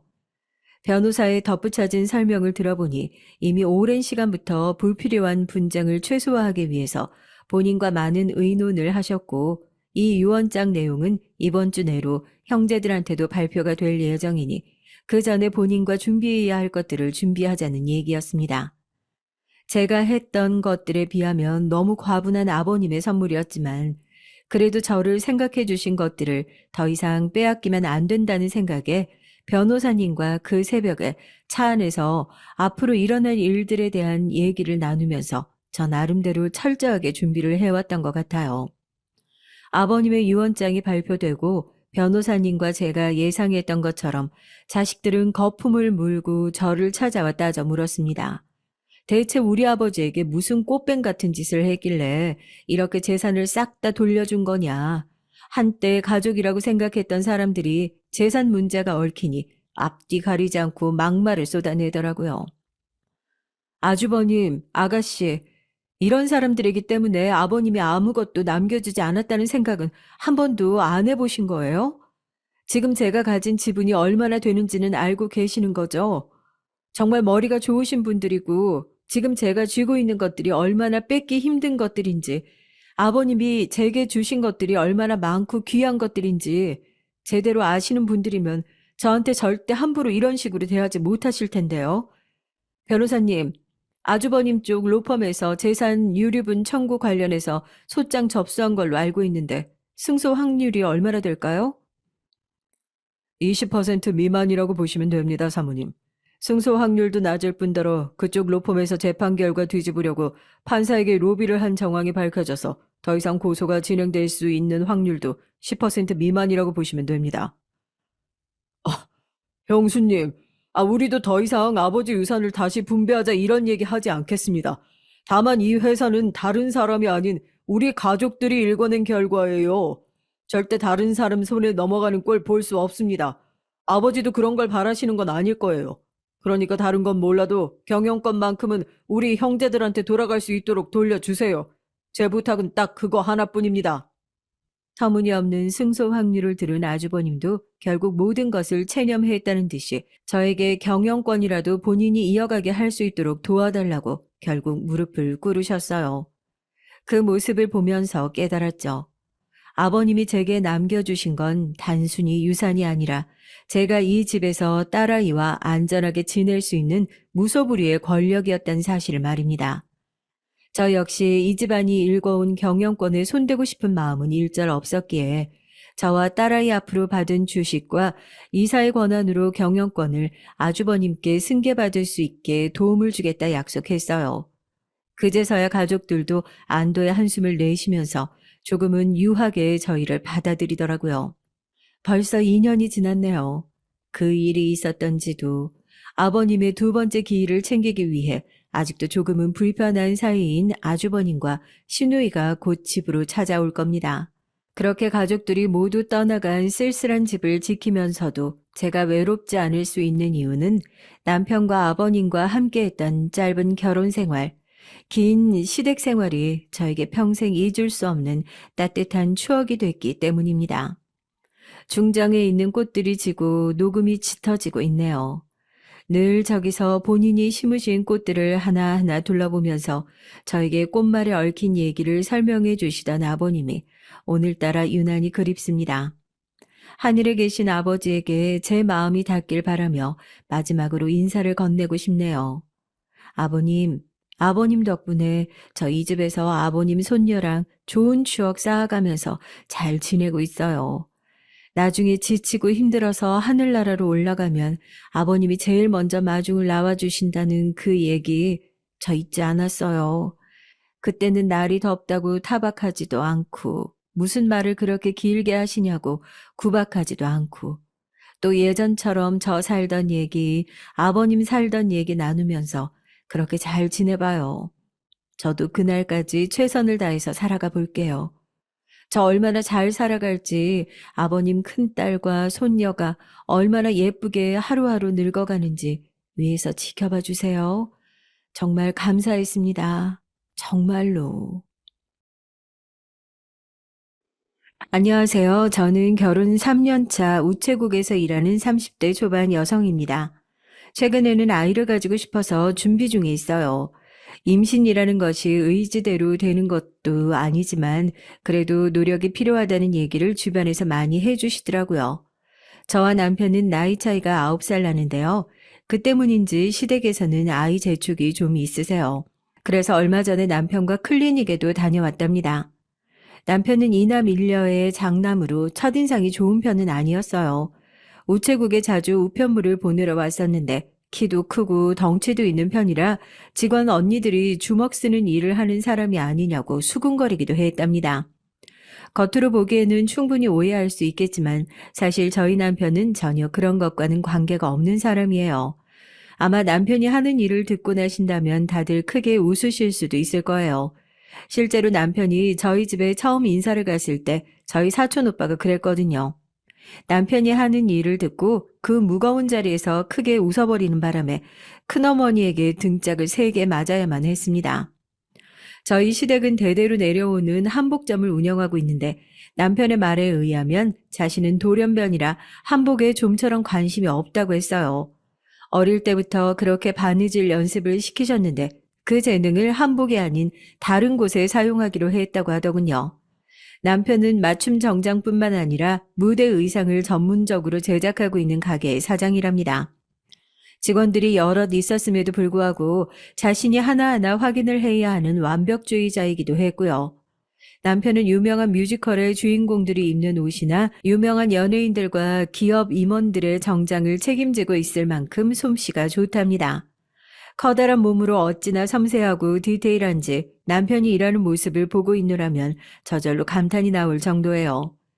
우체국에서 자주 마주친 것이 전부였던 남편과 제가 결혼에 꼴이 날 수 있었던 것은 남편의 고마운 오지랖 덕분이었죠. 당시 만나던 남자가 정말 쓰레기 중에서도 상쓰레기였거든요. 진짜 이 인간이랑은 더 이상 상종을 하면 안 되겠다는 생각에 헤어지자고 말했지만 들은 척도 하지 않았죠. 저의 말들이 다 농담처럼 들리는 것 같았어요. 저는 특단의 조치로 살던 집도 이사하고 연락처도 다 차단을 했답니다. 그랬더니 이번에는 일하는 우체국으로 찾아와서 제가 마치기만을 기다리더라고요. 처음에는 동료들이 나서서 주는 바람에 덕분에 안전하게 귀가할 수 있었는데 그것도 하루 이틀이지 일주일이 되어가니 제가 다 미안하더라고요. 그래서 단판을 짓자는 생각으로 그 쓰레기를 만났는데 때마침 그 자리에 남편이 있었던 거죠. 쓰레기가 험한 말을 쏟아내며 저를 강제로 끌고 가려는데 정말 히어로물의 주인공처럼 나타나서는 단번에 제압을 하더라고요. 헤어지자는 말 안 들립니까? 사내 새끼가 돼서 힘자랑할 것이 없어서 여자한테 이럽니까? 이 새끼 뭐야? 이거 안 놔? 말 곱게 하십시오. 팔이 붙어있고 싶거든. 발악을 하는 전 남친을 무참히 힘으로 누른 남편 덕분에 그 쓰레기는 삼류 영화에서나 나올 법한 말을 남기고 도망쳤죠. 고마움에 제가 밥을 샀고 남편이 그 뒤에 영화를 보자고 했어요. 그렇게 인연이 되어 결혼까지 왔답니다. 저희 결혼은 시작부터 쉬운 것이 하나도 없었어요. 어릴 때 일찍 부모님이 돌아가시고 혼자 남은 저는 큰아버지 댁에서 자랐거든요. 큰아버지와 큰어머니 두 분은 제게 있어서 부모님이나 다름없는 그런 존재들이었어요. 그래서 결혼하고 싶은 사람이라고 남편을 소개했었죠. 하지만 두 분은 절대 결혼은 안 된다고 반대를 하셨어요. 나이 차이가 많이 난다는 것이 제일 첫 번째 이유였고, 직업이 안정적이지 못하다는 것이 두 번째 이유였습니다. 큰아버지와 큰어머니께서 보시기에는 우체국에 다니는 제가 상대적으로 안정적인 수입이 있지만 가게를 하고 있는 남편은 그렇지 못하다고 생각을 하셨던 것 같아요. 저는 남편을 앞에 두고 큰아버지와 큰어머니께서 그런 말씀을 하실 것이라고는 전혀 생각하지 못해서 두 분이 살짝 원망스럽기도 했었죠. 하지만 남편은 충분히 예상했던 일이라고 하면서 괜찮다고 했습니다. 그러더니 다음 날에도 그 다음 날에도 남편은 꾸준히 저희 집에 찾아왔어요. 그저 인사만 하고 갈 뿐이었지만 묵묵하고 우직한 모습이 큰아버지의 마음을 움직이게 만들었죠. 큰어머니께서는 끝까지 반대를 하셨지만 제가 믿고 의지할 수 있는 사람이라는 설득에 결국 넘어가셨고요. 저희는 정말 이 고비가 시작이자 끝일 것이라고 생각했어요. 남편 역시 자신의 집은 걱정할 필요가 없다고 했죠. 막상 인사를 가니 반응이 사뭇 다르더라고요. 솔직히 저희 집처럼 드러내놓고 반대하는 사람은 없었어요. 저는 부모님이 일찍 돌아가신 것으로 혹시나 못마땅해 하시면 어떻게 하나 긴장을 했거든요. 하지만 그런 것은 전혀 문제가 되지 않는다는 분위기였습니다. 오히려 저를 예뻐하실 정도였죠. 세상에 어디서 이런 복덩이가 다 들어왔을까? 큰 녀석이 결혼에는 아무 생각이 없는 줄 알았더니만 아가씨를 만나려고 그랬나 봐요. 저 녀석이 일만 죽어라 했지 연애는 도통 관심이 없었거든. 오죽하면 내가 여자가 싫은가 싶었다니까. 그런데 이렇게 참하고 고운 아가씨를 인사시킨다고 데리고 오다니 너무 고마워요. 아니에요, 어머니. 그런 말씀 마세요. 시어머니께서는 몇 번이고 제 손을 잡고는 고맙다는 말씀을 하셨죠. 오히려 듣고 있는 제가 다 민망할 정도로 말이에요. 하지만 이런 화기애애한 분위기 속에서 딱 두 사람만 자기들끼리 수군거리면서 제 쪽을 힐끔 보고 있더라고요. 기분 나쁜 시선으로 말이죠. 마치 사람을 품평하듯이 위아래로 훑어보는 것은 기본이요. 뭐가 그렇게 웃긴지 자기들끼리 귓속말을 하면서 웃더라고요. 시선은 제게 고정된 상태로 말이죠. 남편의 막내 동생인 아가씨와 손이 아래 동서였습니다. 큰오빠는 어떻게 막내 동생보다 어린 여자랑 결혼할 생각을 해? 양심도 없지. 나이 차이가 어때서 두 사람이 서로 잘 맞고 행복하게 살면 그뿐이지. 별트집을 다 잡고 그래. 말이 그렇다고. 솔직히 한두 살도 아니고 반올림하면 띠동갑이야. 누가 나이 차이를 반올림을 해. 시비 걸 생각 아니면 그만 입 다물어. 아가씨는 남편의 한마디에 입을 삐죽거리면서 고개를 돌렸죠. 큰어머니께서 제가 인사를 간다고 했을 때 저보다 나이 차이가 많이 나는 동서와 아가씨랑 잘 지낼 수 있겠냐고 걱정을 많이 하셨거든요. 왜 그런 말씀을 하시는지 이해를 못했는데 막상 와서 보니 알겠더라고요. 시어머니께서 덕담을 해주시며 제게 이것저것 물어보시는 동안에도 동서와 아가씨는 자신들 세상에 빠져서는 자꾸만 저를 보면서 웃었어요. 처음에는 그러려니 하고 넘기려고 했는데 자꾸 반복이 되다 보니까 기분이 나빠지더라고요. 얼굴에 뭐가 묻었나 아니면 옷에 얼룩이라도 졌나 온갖 생각이 다 들었죠. 두 사람의 그런 행동은 시어머니에게도 거슬렸던 모양이었습니다. 사람 앞에 모셔두고 지금 뭐 하는 짓이야? 수군거리기나 하고, 아유. 아니, 형님이 너무 귀여우셔서요. 아주버님께 어떻게 이런 귀여운 형님을 데려왔나. 그 얘기하고 있었어요, 어머니. 그런데 나이는 나보다 5살이나 어린데 무슨 옷이, 원래 그렇게 입어요? 아니면 오늘 여기 온다고 나이 들어 보이고 싶었나 봐요? 너는 철딱서니 없이 무슨 그런 말을 해? 말 가려서 하지 못해? 아니에요, 어머님. 아가씨 제가 조금 애늙은이 같은 구석이 있기는 하죠. 그렇다고 나이 들어 보이려고 입은 옷은 아닌데 아가씨한텐 그렇게 보였나 봐요. 나중에 오빠한테 한 소리 해야겠어요. 오빠가 제 생일에 선물로 준 옷이거든요. 아니, 뭐 옷이 이상하다 그런 말은 아니고 오빠는 우리가 옷 해달라고 하면 바쁘다고 하면서 치사하게? 아가씨는 급 당황한 얼굴로 남편의 눈치를 보면서 투덜거렸습니다. 남편은 딱히 미동 없이 여유롭게 앉아 있을 뿐 대꾸도 하지 않았죠. 시어머니께서는 괜히 쓸데없는 말을 한다고 아가씨에게 한 소리를 하시고는 식사를 하러 들어가자고 하시며 제 손을 잡으셨죠. 식사 시간에도 시어머니께서는 제가 어떤 일을 하는지, 혹시 못 먹는 음식은 없는지 여러 가지를 물어보시면서 저를 편하게 해주시려고 하셨어요. 남편은 제가 좋아하는 것을 적당히 덜어 제 앞에 놔주었죠. 시어머니께서는 남편이 이런 것도 할 줄 알았냐고 놀라시더니 활짝 웃으셨죠. 식사를 마치고 시어머니께서는 앉아 있으라고 하셨지만 제 마음이 좀 불편하더라고요. 그래서 뒷정리라도 돕겠다고 하고 팔을 걷어붙였습니다. 그렇게 정리를 하는데 동서가 제 곁에 슬쩍 다가와 섰어요. 그러고 보니 저랑 7살 차이가 나네요. 말은 어떻게 서로 편하게 해야 하는 걸로 할까요? 나는 형님 소리 들어가며 존대 듣는 거 불편할 것 같은데. 그래도 말을 놓는 건 좀 아니지 않을까요? 동서는 이미 말을 반쯤 놓더라고요. 남편에게 처음 동서와 아가씨의 나이를 들었을 때 어떻게 부르고 어떻게 말을 하는 것이 좋을까 생각을 많이 했거든요. 물론 나이 차이가 많이 나는 것은 맞지만 그래도 형님 동서라는 차이가 있는데 너무 말을 편하게 하는 것은 외부인의 시선에서는 좋게 보이지 않겠다 싶었죠. 그래서 저는 서로 존대를 하는 것이 좋겠다고 생각했습니다.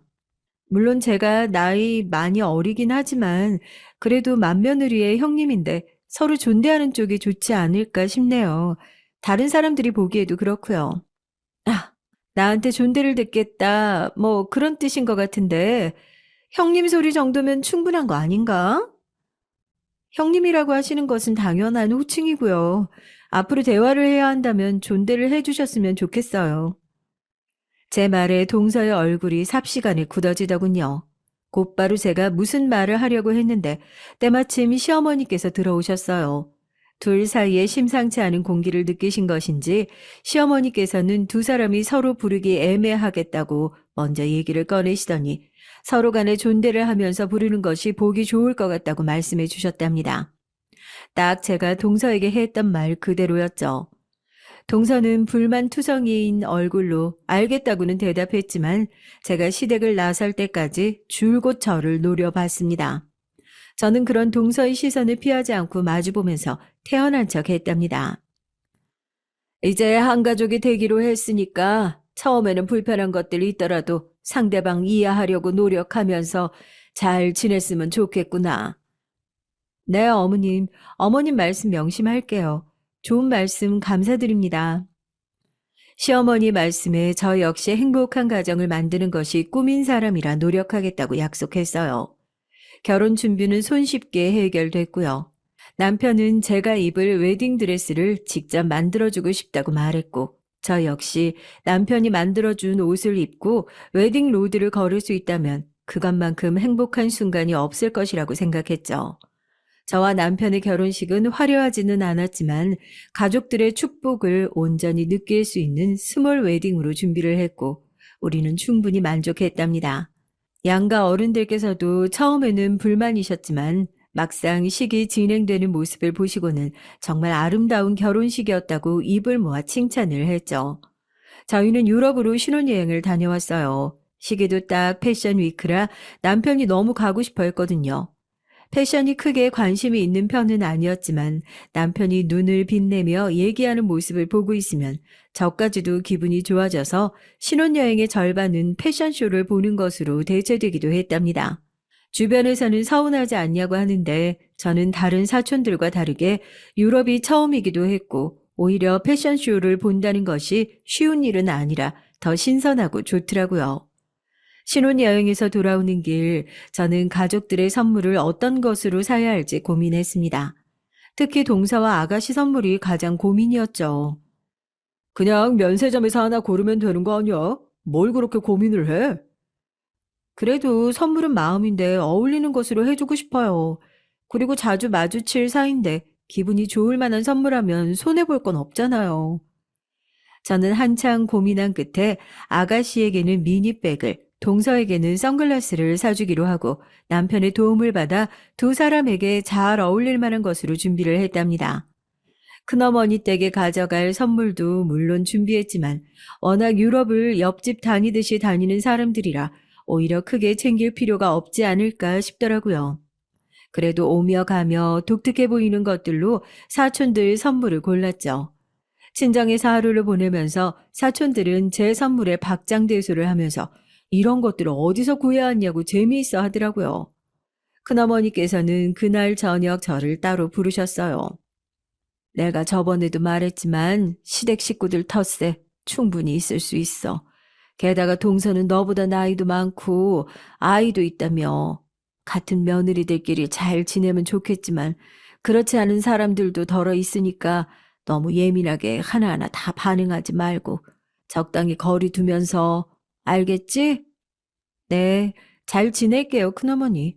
너무 걱정하지 마세요. 큰어머니께서는 제 손을 잡아주시면서 알아서 영민하게 잘 지낼 텐데 뭐가 그렇게 불안한지 모르겠다고 하시면서 크게 한숨을 내쉬셨어요. 제 설득에 넘어가서 결혼을 허락해 주시긴 했지만 여전히 불안하신 모습이더라고요. 저는 그런 큰어머니의 손을 맞잡고 정말 잘할 자신이 있다고 말했답니다. 그렇게 친정에서의 하루를 끝내고 다음날 시댁으로 들어갔어요. 동서도 아가씨도 다 와 있더군요. 저녁만 먹고 일어나기로 한 저희는 선물을 건넸죠. 시어머니께서는 저희가 준비한 가방이 마음에 쏙 든다고 좋아하시더라고요. 형님, 아무리 그래도 그렇지. 이왕 유럽까지 가셨는데 좀 괜찮은 걸로 사오시지 그러셨어요. 이름도 없는 브랜드 같은데 손이 좀 작으신 건지 참. 동서 말처럼 제 손이 큰 편은 아니에요. 간도 좀 작고요. 그래도 그만큼 알찬 편이랍니다. 어머니, 이게 아직 국내에 들어온 브랜드는 아닌데 지인이 살짝 알려주더라고요. 이번 시즌에 처음 들어오는 브랜드라고. 동서 말처럼 고가 브랜드는 아니지만 그래도 편하게 들어주셨으면 좋겠어요. 비싸고 싸고 그런 게 어딨어. 며느리가 사다 준 건데. 나야 고맙지. 시어머니께서는 국내에 아직 들어오지 않았다는 말에 솔깃하신 모양인지 처음 드렸을 때보다 활짝 핀 얼굴을 하셨어요. 반면 동서는 입을 삐죽거리며 아무도 모르는 브랜드 들어봤자 아니겠냐고 중얼거렸죠. 저는 못 들은 척하고 아가씨에게 선물을 내밀었습니다. 이건 뭐예요? 미니백? 어디 브랜드인데요? 아, 나도 엄마처럼 아직 국내에 들어오지 않은 그런 제품이에요? 그이가 아가씨 좋아하는 브랜드 있다고 말해줘서 거기서 평소 잘 들고 다니실 것 같은 것으로 골랐어요. 마음에 드세요? 어떤 걸로 해야 할지 고민했는데 그이가 아가씨 스타일이라고 하면서 추천해줬거든요. 오빠가 나에 대해서 뭘 안다고 그런 말을? 아가씨는 남편을 흘겨보더니 선물 상자를 열고는 할 말을 잃은 표정이었습니다. 저는 속으로 어떻게 한 집에서 오랫동안 함께 지내온 가족이란 사람이 나보다도 남편을 모르는 걸까 싶었죠. 상대방을 관찰하고 그 사람의 취향을 파악하는 대회가 있다면 단연코 1등할 사람이 바로 남편이었는데 말이죠. 아가씨는 자신이 좋아하는 브랜드를 어떻게 알았냐며 놀라더니 웅얼거리듯 고맙다는 말을 하더니 자신의 방으로 쏙 들어갔죠. 꽤나 마음에 들어하는 눈치였어요. 하지만 동선 달랐습니다. 동서는 저녁 준비를 해야 하니 제 선물은 나중에 보겠다고 말하고는 발로 슬쩍 구석에 밀어 넣었어요. 기뻐할 것이라고는 예상하지 않았지만 적어도 풀어볼 줄은 알았는데 그냥 발로 밀어내는 모습에 기분이 상했습니다. 한마디 할까 하다가 첫날부터 시끄럽게 만들고 싶진 않아서 그렇게 하라고 말하며 자리에서 일어났어요. 어디 가시려고요, 형님? 어머님께서 저녁 준비해야 한다고 말씀하셔서 주방에 들어가 보려고요. 형님이 우리 집 입맛을 어떻게 한다고요? 괜히 들어가서 방해만 되지 말고 그냥 여기 계세요. 그러니까 더 들어가서 배워야 되지 않을까요? 방해가 될 수도 있겠죠. 하지만 저도 며느리인데 이렇게 손 놓고 가만히 있는 건 예의가 아닌 것 같아서요. 동서라면 그냥 가만히 멀뚱멀뚱 구경만 할 수 있을 것 같아요.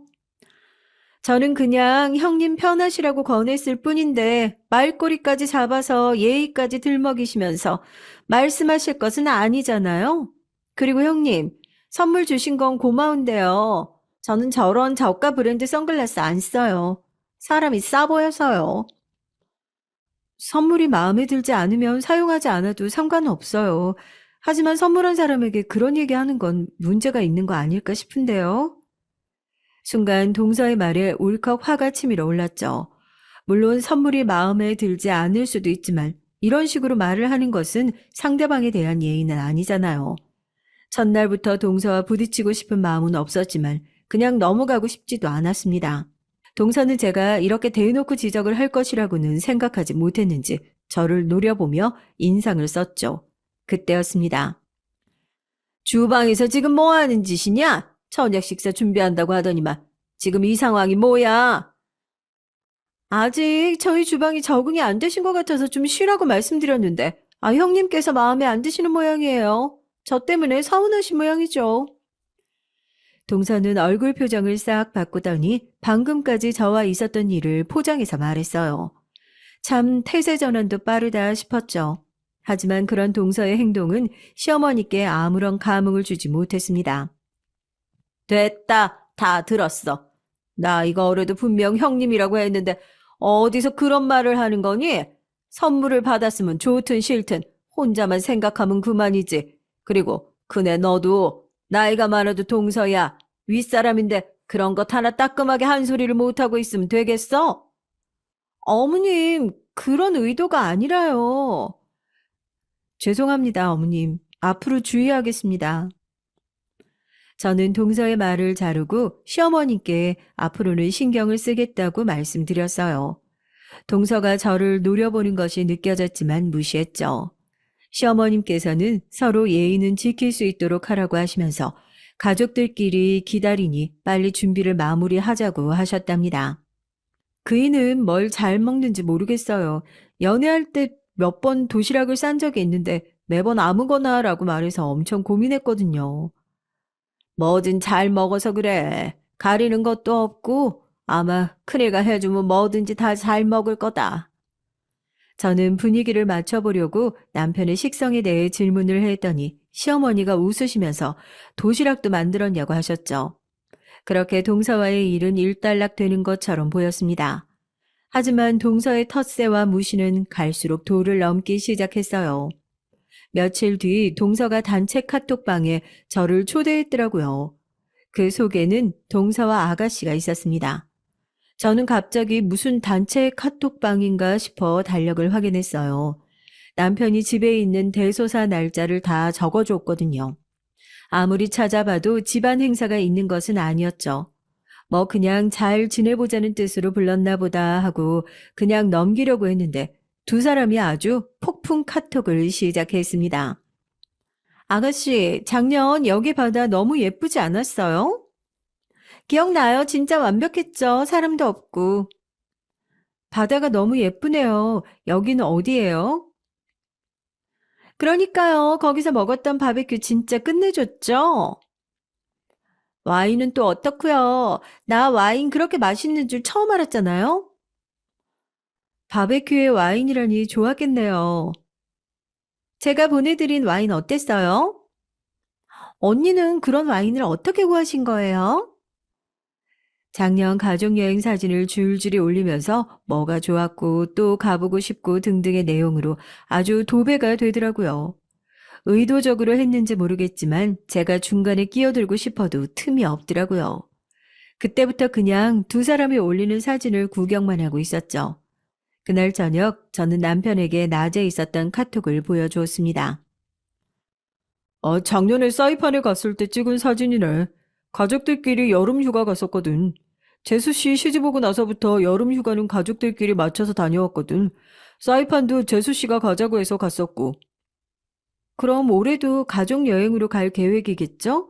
혹시 어머님이나 서방님한테 따로 들은 계획은 없어요? 딱히 얘기 들은 건 없는데 이번에도 함께 가자고 하지 않을까?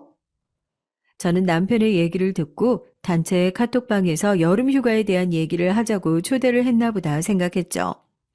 아니나 다를까 다음 날부터 이번 휴가를 어디서 보내는 게 좋겠는지에 관한 대화가 올라오더라고요.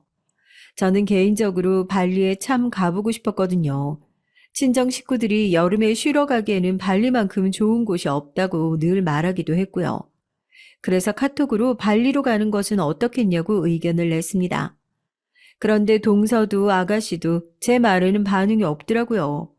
그래서 혹시나 내 카톡을 놓쳤나 싶어서 다시 7월과 8월에 발리는 정말 아름답고 날씨가 좋아서 여행으로 가는 게 제격이라고 들었다고 다시 보냈죠. 하지만 이번에도 제 카톡은 무시를 한 채 자기들 둘이서만 신나게 얘기를 하더군요. 순간 저는 왜 동서가 저를 초대했는지 알 것 같더라고요. 철저히 저를 배제시켜 보겠다는 심보죠. 무슨 여고생들도 아니고 이런 걸로 사람을 유치하게 따돌리고 싶어 하다니 웃음이 나더군요. 저는 어차피 내 얘기를 듣지 않을 것이라면 둘이서 신나게 놀아라 하는 생각으로 카톡을 읽지도 않고 그냥 무시했습니다. 순식간에 100개가 쌓이더군요. 그러거나 말거나 저는 제 할 일만 하고 있었죠. 그러자 동서에게서 바로 전화가 오더라고요. 저는 업무가 바쁘다는 핑계로 전화도 받지 않았어요. 점심시간이 되자 다시 동서에게서 전화가 왔죠. 형님, 지금 뭐 하시는 거예요? 전화는 왜 안 받으세요? 우체국 업무 시간에 개인 전화 받을 수 없잖아요. 무슨 급한 일이라도 있어요? 단체 카톡방 안 보셨어요? 지금 중요한 얘기 중인데 답이 없으시잖아요. 중요한 얘기 중이었어요. 그냥 아가씨랑 동서 두 분이서 추억팔이나 하시면서 얘기하시기에 그냥 나왔죠. 무슨 중요한 얘기 하셨는데요? 올해 가족여행을 어디로 갈 것인지 얘기하고 있었잖아요. 형님은 가족여행 빠지시게요? 가족여행 당연히 같이 가야죠. 그런데 어디로 갈 건지 정하셨어요? 여름에 발리가 그렇게 날씨도 좋고 여행하기 적당하다고 하던데. 저는 아무것도 모르는 사람처럼 아까 단체 카톡방에 올렸던 얘기를 꺼냈어요. 동서는 코웃음을 치더니 그런 곳을 왜 가냐고 하더군요. 저는 혹시 이전에 가족여행으로 발리를 갔었나 싶었죠. 하지만 남편에게 물었을 때는 그런 말이 없었거든요. 이래서 사람이 보고 배우는 게 중요하다고 하는 거라니까. 형님, 발리 같은 곳은 너무 식상하잖아요. 아무나 다 갈 수 있는 곳 가면 뭐가 좋겠어요? 이왕 1년에 한 번 있는 가족여행인데 기억에 남을 만한 곳으로 가야지. 그렇게 보면 작년에 간 곳도 많은 사람들이 찾는 곳 아닌가요? 거긴 형님은 사진을 보고 눈치 못 채셨죠? 거기 프라이빗 비치였어요. 형님 프라이빗 비치가 뭔지는 아시죠? 동서의 말에 말문이 막히더군요. 누가 봐도 저를 무시하는 말투였거든요. 싸우자는 소리인가 싶기도 하고요. 저는 한 번은 참고 넘어간다는 마음으로 울컥 올라오는 화를 누르고 그럴 리가 있겠냐고 대답했죠. 동서는 신이 나서 친정 아버지 지인이 개인적으로 소유하고 계시는 곳이라 딱 우리 가족들끼리만 놀았다고 하더군요. 남편에게서 동선의 친정이 해외에 사업체를 둔 어마어마한 부호라는 소리를 듣긴 했지만 이 정도인가 싶어 살짝 놀라기도 했답니다. 그런데 발리라니 사람들 바글바글한 그런 곳에서 휴식이 되겠어요? 형님 무안하실까 싶어서 가만히 있었는데 그 정도도 눈치 못 채고 했던 말 또 하시더니만 적당히 하셔야지. 그런 의도가 있었는 줄은 몰랐네요. 워낙 아가씨랑 둘이서만 얘기를 나누기에 못 본 줄 알고 얘기 꺼냈더니만. 하긴 고등학생도 아니고 유치하게 이런 식으로 사람을 따돌리면서 하하호호 할 나이들은 아니다. 그렇죠? 제 말에 전곡을 찔린 것인지 동서는 잠시 아무 말을 못하더라고요. 그러더니 화제를 돌리려는 듯 어디로 갈지 한참 얘기를 나누고 있으니 카톡을 확인하라는 말을 하고 바로 전화를 끊어버렸습니다. 저는 점심을 먹으면서 둘이서 나누는 얘기들을 읽어봤어요. 일반적인 사람들이라면 전혀 생각도 못할 내용들이 오가고 있더라고요. 작년에 갔던 프라이빗 비치 올해는 다른 곳으로 가면 안 되겠냐는 얘기를 필두로 동서가 스위스에 집이 하나 있는데 그곳으로 가는 것도 좋을 것 같다는 등의 내용들이었죠. 솔직히 평범한 가정에서 보내는 여름 휴가 계획의 수준이 아니더라고요. 급기야 아가씨는 크루즈를 빌려서 한 바퀴 돌고 오는 것은 어떻겠냐는 말까지 하더군요. 정말 기가 막혔죠. 저는 여름 휴가가 한 달씩 되는 것도 아니고 부담스럽지 않는 선에서 계획을 짰으면 좋겠다는 글을 올렸습니다. 큰언니, 진짜 나이에 비해 엄청 고지식하네. 이왕 가는 가족여행 화끈하게 가면 좋잖아요. 아가씨가 이해해요. 형님은 우체국 일도 있으니까 휴가 날짜 빼기가 어렵겠죠. 아직도 우체국을 다닌다고? 왜? 큰오빠 수입이면 식구 먹고 살기에 넘칠 텐데. 차라리 그만두고 큰오빠 일 옆에서 도와주는 게 더 낫지 않나?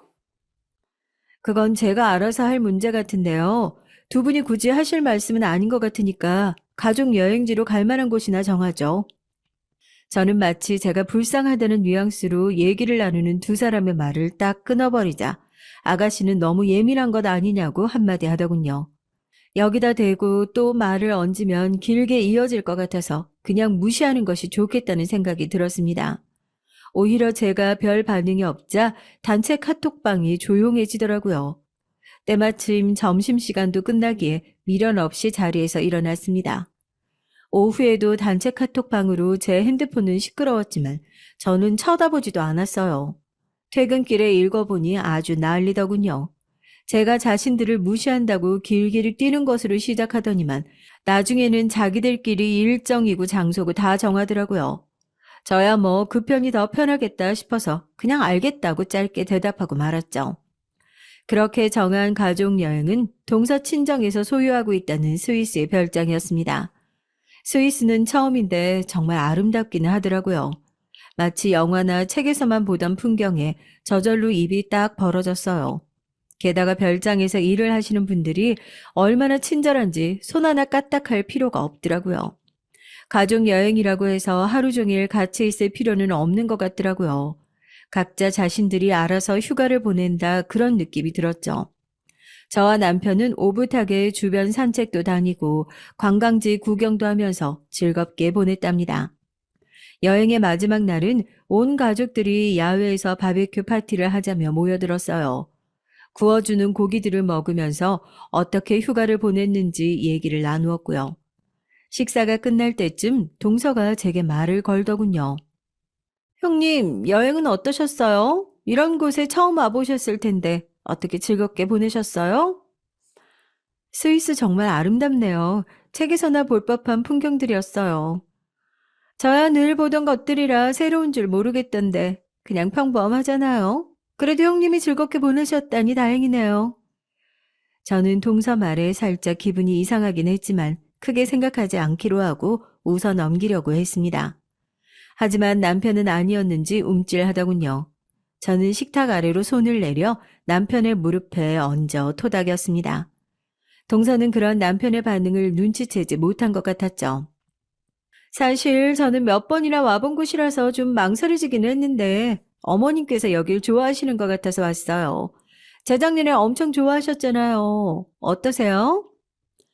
너무 좋았지. 피로가 싹 가시는 기분이더라고. 내가 둘째 며느리 덕분에 호강했네.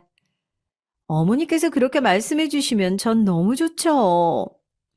시어머니께서 활짝 웃으시며 말씀하시고는 피곤하다 하시면서 먼저 안으로 들어가셨고 그 뒤를 남편과 서방님이 따라 들어갔죠. 남편이 안으로 들어간 것을 확인한 동서는 사람을 내려다보는 말투로 말했습니다. 이런 곳은 처음이시죠? 스위스에 왔다고 해서 다 이런 곳을 볼 수 있는 건 아니에요. 우리 별장이 좀 특별하거든요. 저 아니었음 형님 꿈에서도 못 볼 곳들이니까 많이 보고 가세요. 말이 좀 이상한 것 같네.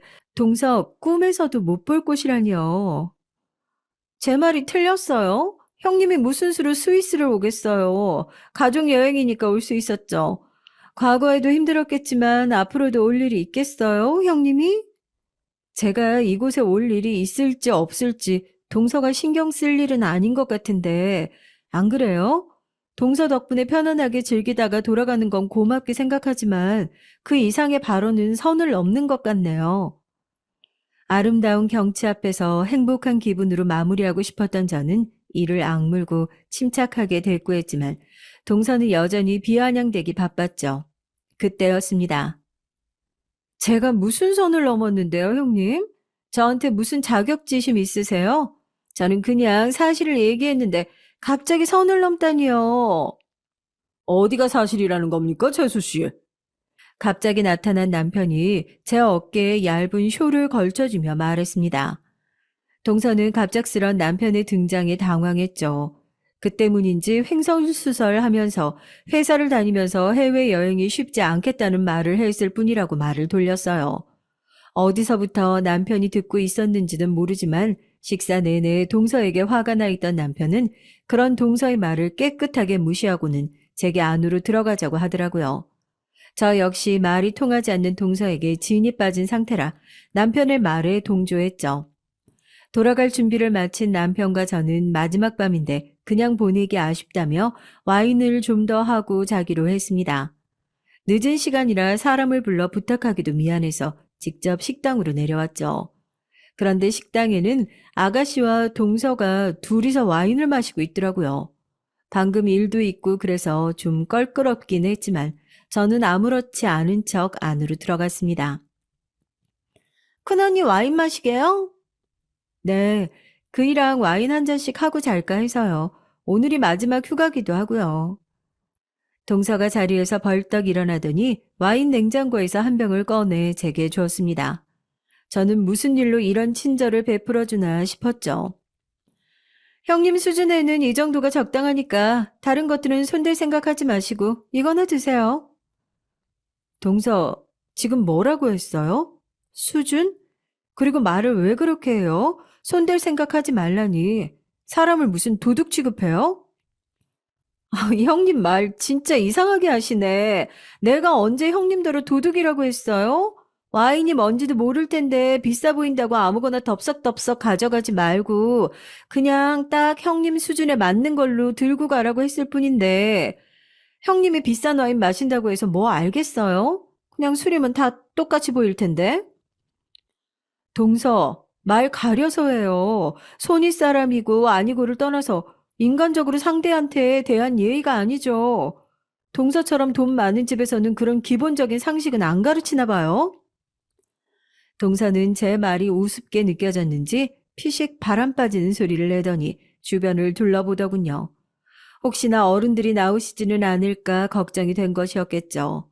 그러더니 제게 다가와서는 어깨를 툭툭 치기 시작했습니다.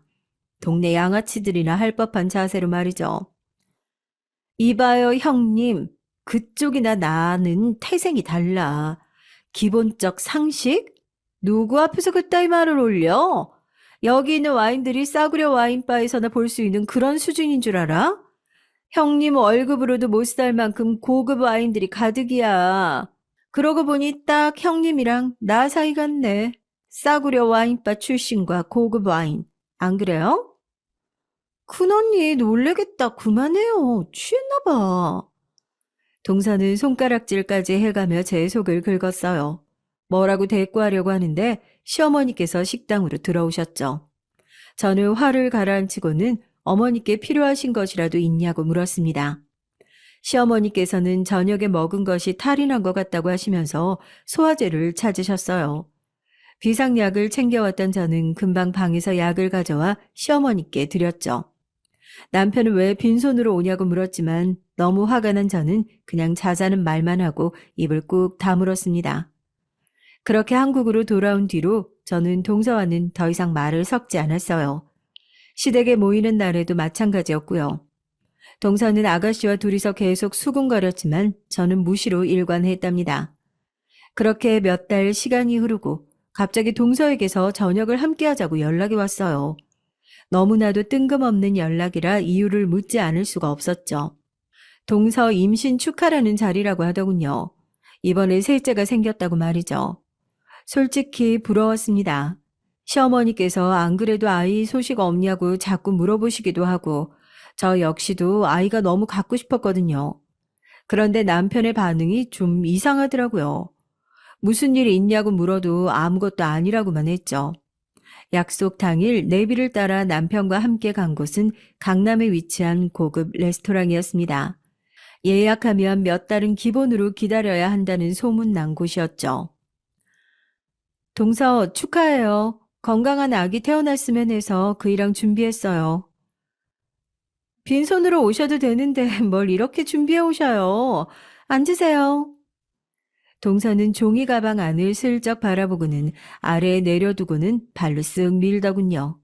기분은 나빴지만 서방님께도 축하한다는 말을 전하며 자리에 앉았습니다. 서방님께서는 셋째는 계획이 없었는데 이렇게 생겼다고 말씀하시면서 제게도 곧 좋은 소식이 들릴 것이라고 말씀해 주셨죠. 그렇게 덕담이 오고 가는 와중에 식사가 시작됐습니다. 코스 요리가 줄줄이 들어왔어요. 음식이라는 단어로는 표현할 수 없을 만큼의 예술 작품이 접시에 담겨 나오더라고요. 음식을 눈으로 먹는다는 글을 본 적이 있는데 딱 맞는 표현이다 싶었습니다. 그렇게 한창 식사에 집중을 하는데 동서가 제게 말을 걸었어요. 형님은 마음도 불편하실 텐데 뭘 선물까지 사오셨어요? 제가 불편할 일이 뭐가 있어서요. 새 생명이 찾아왔다는 건 축복받을 일인데요. 형님 아직 나이가 어리시니까 기회가 많을 거예요. 아이는 너무 기다리면 오히려 안 찾아온다고 하니까 느긋하게 기다리시면 좋은 소식 들리겠죠. 어머님께서 재촉하시는 소리가 듣기 싫기는 하시겠지만 그건 어쩔 수 없잖아요. 듣기 싫기는요. 어머님께서 걱정하셔서 해주시는 말씀이잖아요. 그리고 동서 말처럼 아직 기회가 많으니까 저도 조급하게 생각은 안 해요. 제가 다 죄송하네요. 기다리는 쪽은 소식도 없는데 계획에도 없던 아이가 찾아오는 집도 있으니. 그만해요. 좋은 날 모였는데 왜 그래요? 큰오빠도 있는데. 동서의 말에 테이블 분위기가 점점 냉랭해지는 것을 느낀 아가씨가 눈치 빠르게 중재를 하기는 했지만 이미 마음이 상한 남편은 굳은 얼굴로 접시만 노려보고 있었죠. 서방님께서도 적당히 하라는 말과 함께 분위기를 바꿔보려 했지만 좀처럼 풀리지 않더라고요. 냉랭한 분위기로 식사를 하는데 동서가 또 제게 말을 걸더군요. 형님, 식사는 어떠셨어요? 입에 맞으셨어요? 네, 잘 먹었어요. 왜 예약이 꽉 차 있는지 알겠더라고요. 어머, 예약이 그렇게 많아요? 저야 오고 싶으면 언제든지 올 수 있는 곳이라서 그 정도인 줄 몰랐네요. 여기 오너가 친정 아버지 후배시거든요. 그래서 제 딴에는 편하게 모여서 먹을 수 있겠다 싶어서 여기로 했는데 형님께 괜히 부담드렸네요. 부담은요, 맛있게 잘 먹었어요, 동서 덕분에. 저는 다음에는 제가 자주 가는 곳에서 식사를 대접하고 싶다고 말했죠. 다른 가족들도 친목도모 차원에서 자주 있었으면 좋겠다는 말을 했답니다. 자주 모이는 곳도 좋지만 형님께서 권하시는 곳에서 보는 건 좀 걸리네요. 무슨 의미로 하는 말이에요, 동서? 그렇잖아요. 형님 부모님 잃고 큰 댁에서 더부살이 하셨다면서요. 그럼 가시는 곳이라고 해봤자 동네 식당 정도가 전부일 텐데 그런 자리에서 가족 모임 갖기에는 너무 없어 보이잖아요. 그만해, 여보. 형수님께 무슨 말이 그래? 아, 내가 틀린 말 했어? 다 자기 경험대로 사는 건데 형님 이런 거 태어나서 처음 와보시죠? 아닌 척 하셔도 형님 하시는 거 보면 다 알아요. 없이 산 사람들은 원래 이런 곳에서 다들 들통나거든요. 정말 못 들어주겠네, 동서. 저는 더 이상 못 참겠다 싶어서 벌떡 자리에서 일어났습니다. 하지만 저보다도 더 빠르게 남편이 일어나더니 테이블 위에 있는 물을 동서의 얼굴에 끼얹었죠. 동서는 소리를 지르며 이게 무슨 짓이냐고 했지만 남편은 천천히 냅킨에 물기를 닦고는 서방님을 향해 다가갔어요. 아가씨는 큰일 났다고 중얼거리며 잽싸게 일어나 남편의 팔을 붙들었죠. 큰오빠, 정신 차려. 아, 여기서 지금 뭐 하려고? 사람들 몰려오는 소리 안 들려? 맨정신이니까 이거 놔. 그러니 좀 말려봐요. 이러다 큰일 난다니까요. 우리 오빠 한 번 화나면 주변은 보이지도 않는 사람이라고요. 남편은 아가씨를 가볍게 옆으로 밀고는 서방님의 멱살을 대뜸 잡더니 이를 악물고 눈을 마주했죠. 곁에서 보는 것만으로도 오금이 저릴 정도였습니다. 과거 전 남친을 상대할 때 보여주었던 모습은 정말 아무것도 아니었어요. 저까지도 겁이 나서 말을 못하겠더라고요. 동서는 냅킨으로 물기를 닦으면서 눈앞에 벌어진 상황에 입만 벌리고 있었죠. 바보 같은 새끼. 겨우 저런 여자한테 속아서 여기까지 와? 좋은 대학 다 무슨 소용이야? 머리만 좋으면 뭐하냐고. 앞도 제대로 못 보는데. 형, 이거는 좀 놓고. 아, 내가 얘기할게. 두 번 다시는 형수님께 함부로 대하지 못하도록 할게. 아, 그러니까 조금만 진정하고, 형. 두 번 다시? 그런 거 없어. 당장 저 여자랑 정리해. 양육권, 친권 싹 다 가져오고 저 여자랑 이혼하라고 새끼야. 남편의 큰 소리에 가족들은 일동 얼음이 된 것처럼 멈춰 섰습니다. 남편의 입에서 이혼이란 말이 나올 것이라고는 그 누구도 예상하지 못했거든요. 특히 당사자인 서방님과 동서는 헛것을 들은 사람처럼 눈만 껌뻑이고 있었죠. 먼저 정신을 차린 쪽은 동서였습니다. 아주버님이 뭔데 저희대로 이혼을 하라고 하시는데요? 아무리 형이라고 해도 동생 결혼 생활까지 마음대로 할 수 있다고 생각하세요? 세상이나, 아주버님 원래 이런 분이셨어요? 너 같은 거랑 말 섞고 싶지 않으니까 주둥아리 다물어. 싹 다 이 자리에서 얘기하기 전에. 아니, 뭘 얘기하시겠다는 건데요. 무슨 얘기인지 모르겠지만 어디 한번 해보세요. 저는 부끄러울 거 하나 없으니까. 남편은 서방님 멱살을 놓더니 동서를 향해 몸을 돌렸습니다. 저는 혹시나 남편이 동서에게 힘이라도 쓸까 걱정이 됐어요. 그래서 여차하면 뛰어들 생각으로 남편 곁으로 다가갔습니다. 남편은 화를 참는 듯이 크게 몇 번이나 한숨을 내쉬더니 폰을 꺼내서는 사진 하나를 찾아 테이블 위에 내려놓았습니다. 부끄러울 것이 없다니 양심을 어디다 팔았는지 모르겠는데 S호텔이라고 하면 기억이 좀 나실라나? 아니면 H호텔 쪽이 더 빠른가? 형, 이게 무슨 사진? 이게 누구야? 아, 이거 작은 언니 아니야? 아가씨는 남편의 핸드폰을 들더니 사진첩을 훑어보더니 경악에 찬 얼굴을 하고 동서를 바라봤습니다. 남편의 입에서 호텔 이름이 나올 때마다 동서의 얼굴은 사색이 됐죠. 남편은 아가씨의 손에서 핸드폰을 너무나도 쉽게 가져오더니 동서에게 내밀었습니다.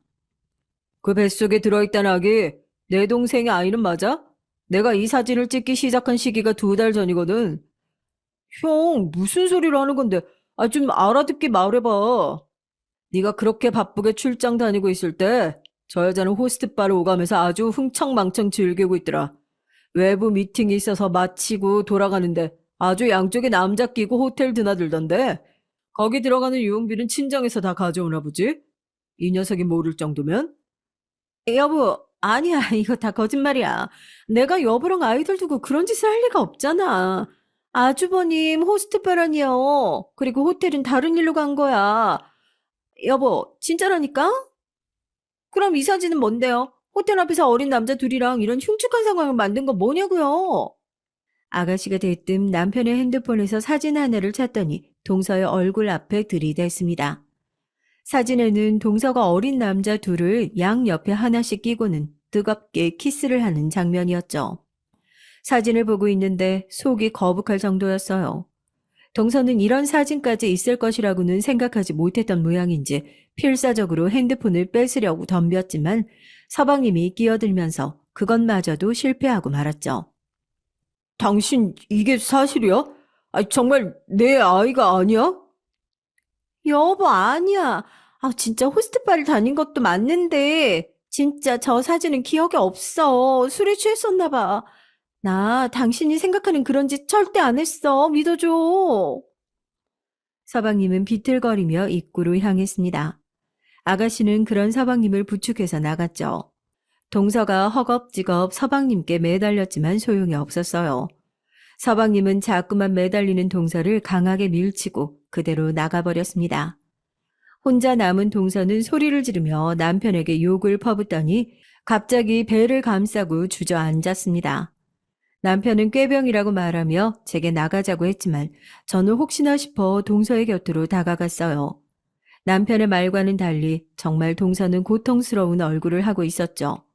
저는 당장 구급차를 부르라고 소리를 질렀고 구급차를 따라가려 했지만 남편이 고개를 저으며 어디론가 전화를 하더군요. 동서의 친정 식구 중 한 사람이었어요. 남편은 제게 오늘 있었던 일에 대해서 아무런 생각도 하지 말고 그냥 잊으라고 하더군요. 그 일이 있고 나서 시댁은 완전히 뒤집어졌습니다. 서방님께서 시어머니께 모든 일을 고백하시고는 이혼을 한다고 하셨어요. 병원으로 간 동서는 결국 아이를 지키지 못했다고 하더군요. 시어머니께서는 충격으로 알아누우셨고요. 동서의 친정에서는 용서해달라고 몇 번이나 서방님과 시어머니를 찾아왔지만 문조차 열어주지 않으셨죠. 동서는 마음이 급했는지 제게까지 전화가 와서는 남편을 설득해달라고 애원했어요. 아주버님이 그래도 형님 말이라면 다 듣잖아요. 제가 그동안 형님께 막 했던 거 다 사과할게요. 죄송해요. 제발 아주버님 마음 좀 돌려주세요. 아주버님만 괜찮다 하시면 우리 그이도 괜찮다고 할 거예요, 형님. 동서 참 뻔뻔하네요. 어떻게 그런 짓을 저질러 놓고서도 용서를 구할 생각을 해요? 아이들한테 미안하지도 않아요? 저는 동서를 도와줄 마음이 조금도 없으니까 포기하고 그냥 이혼 도장 찍어요. 우리 식구들한테 더 이상 상처 주지 말고. 동서는 절대 그럴 수 없다면서 어떻게든 마음을 돌려달라고 말했지만 저는 전화를 끊고는 차단까지 해버렸습니다. 그 뒤로는 다들 추측하시는 대로예요. 동서가 끝까지 합의는 못한다고 버티는 바람에 이혼은 물론이고 위자료 청구 소송까지 진행됐죠. 아직 진행 중에 있기는 하지만 아무래도 남편이 말한 것처럼 양육권과 친권을 가져오는 것으로 마무리가 될 것 같네요. 저의 소망이 있다면 이 모든 일을 가족들이 빨리 잊고 상처를 회복했으면 좋겠다는 것입니다. 시간은 많이 필요하겠지만 말이에요.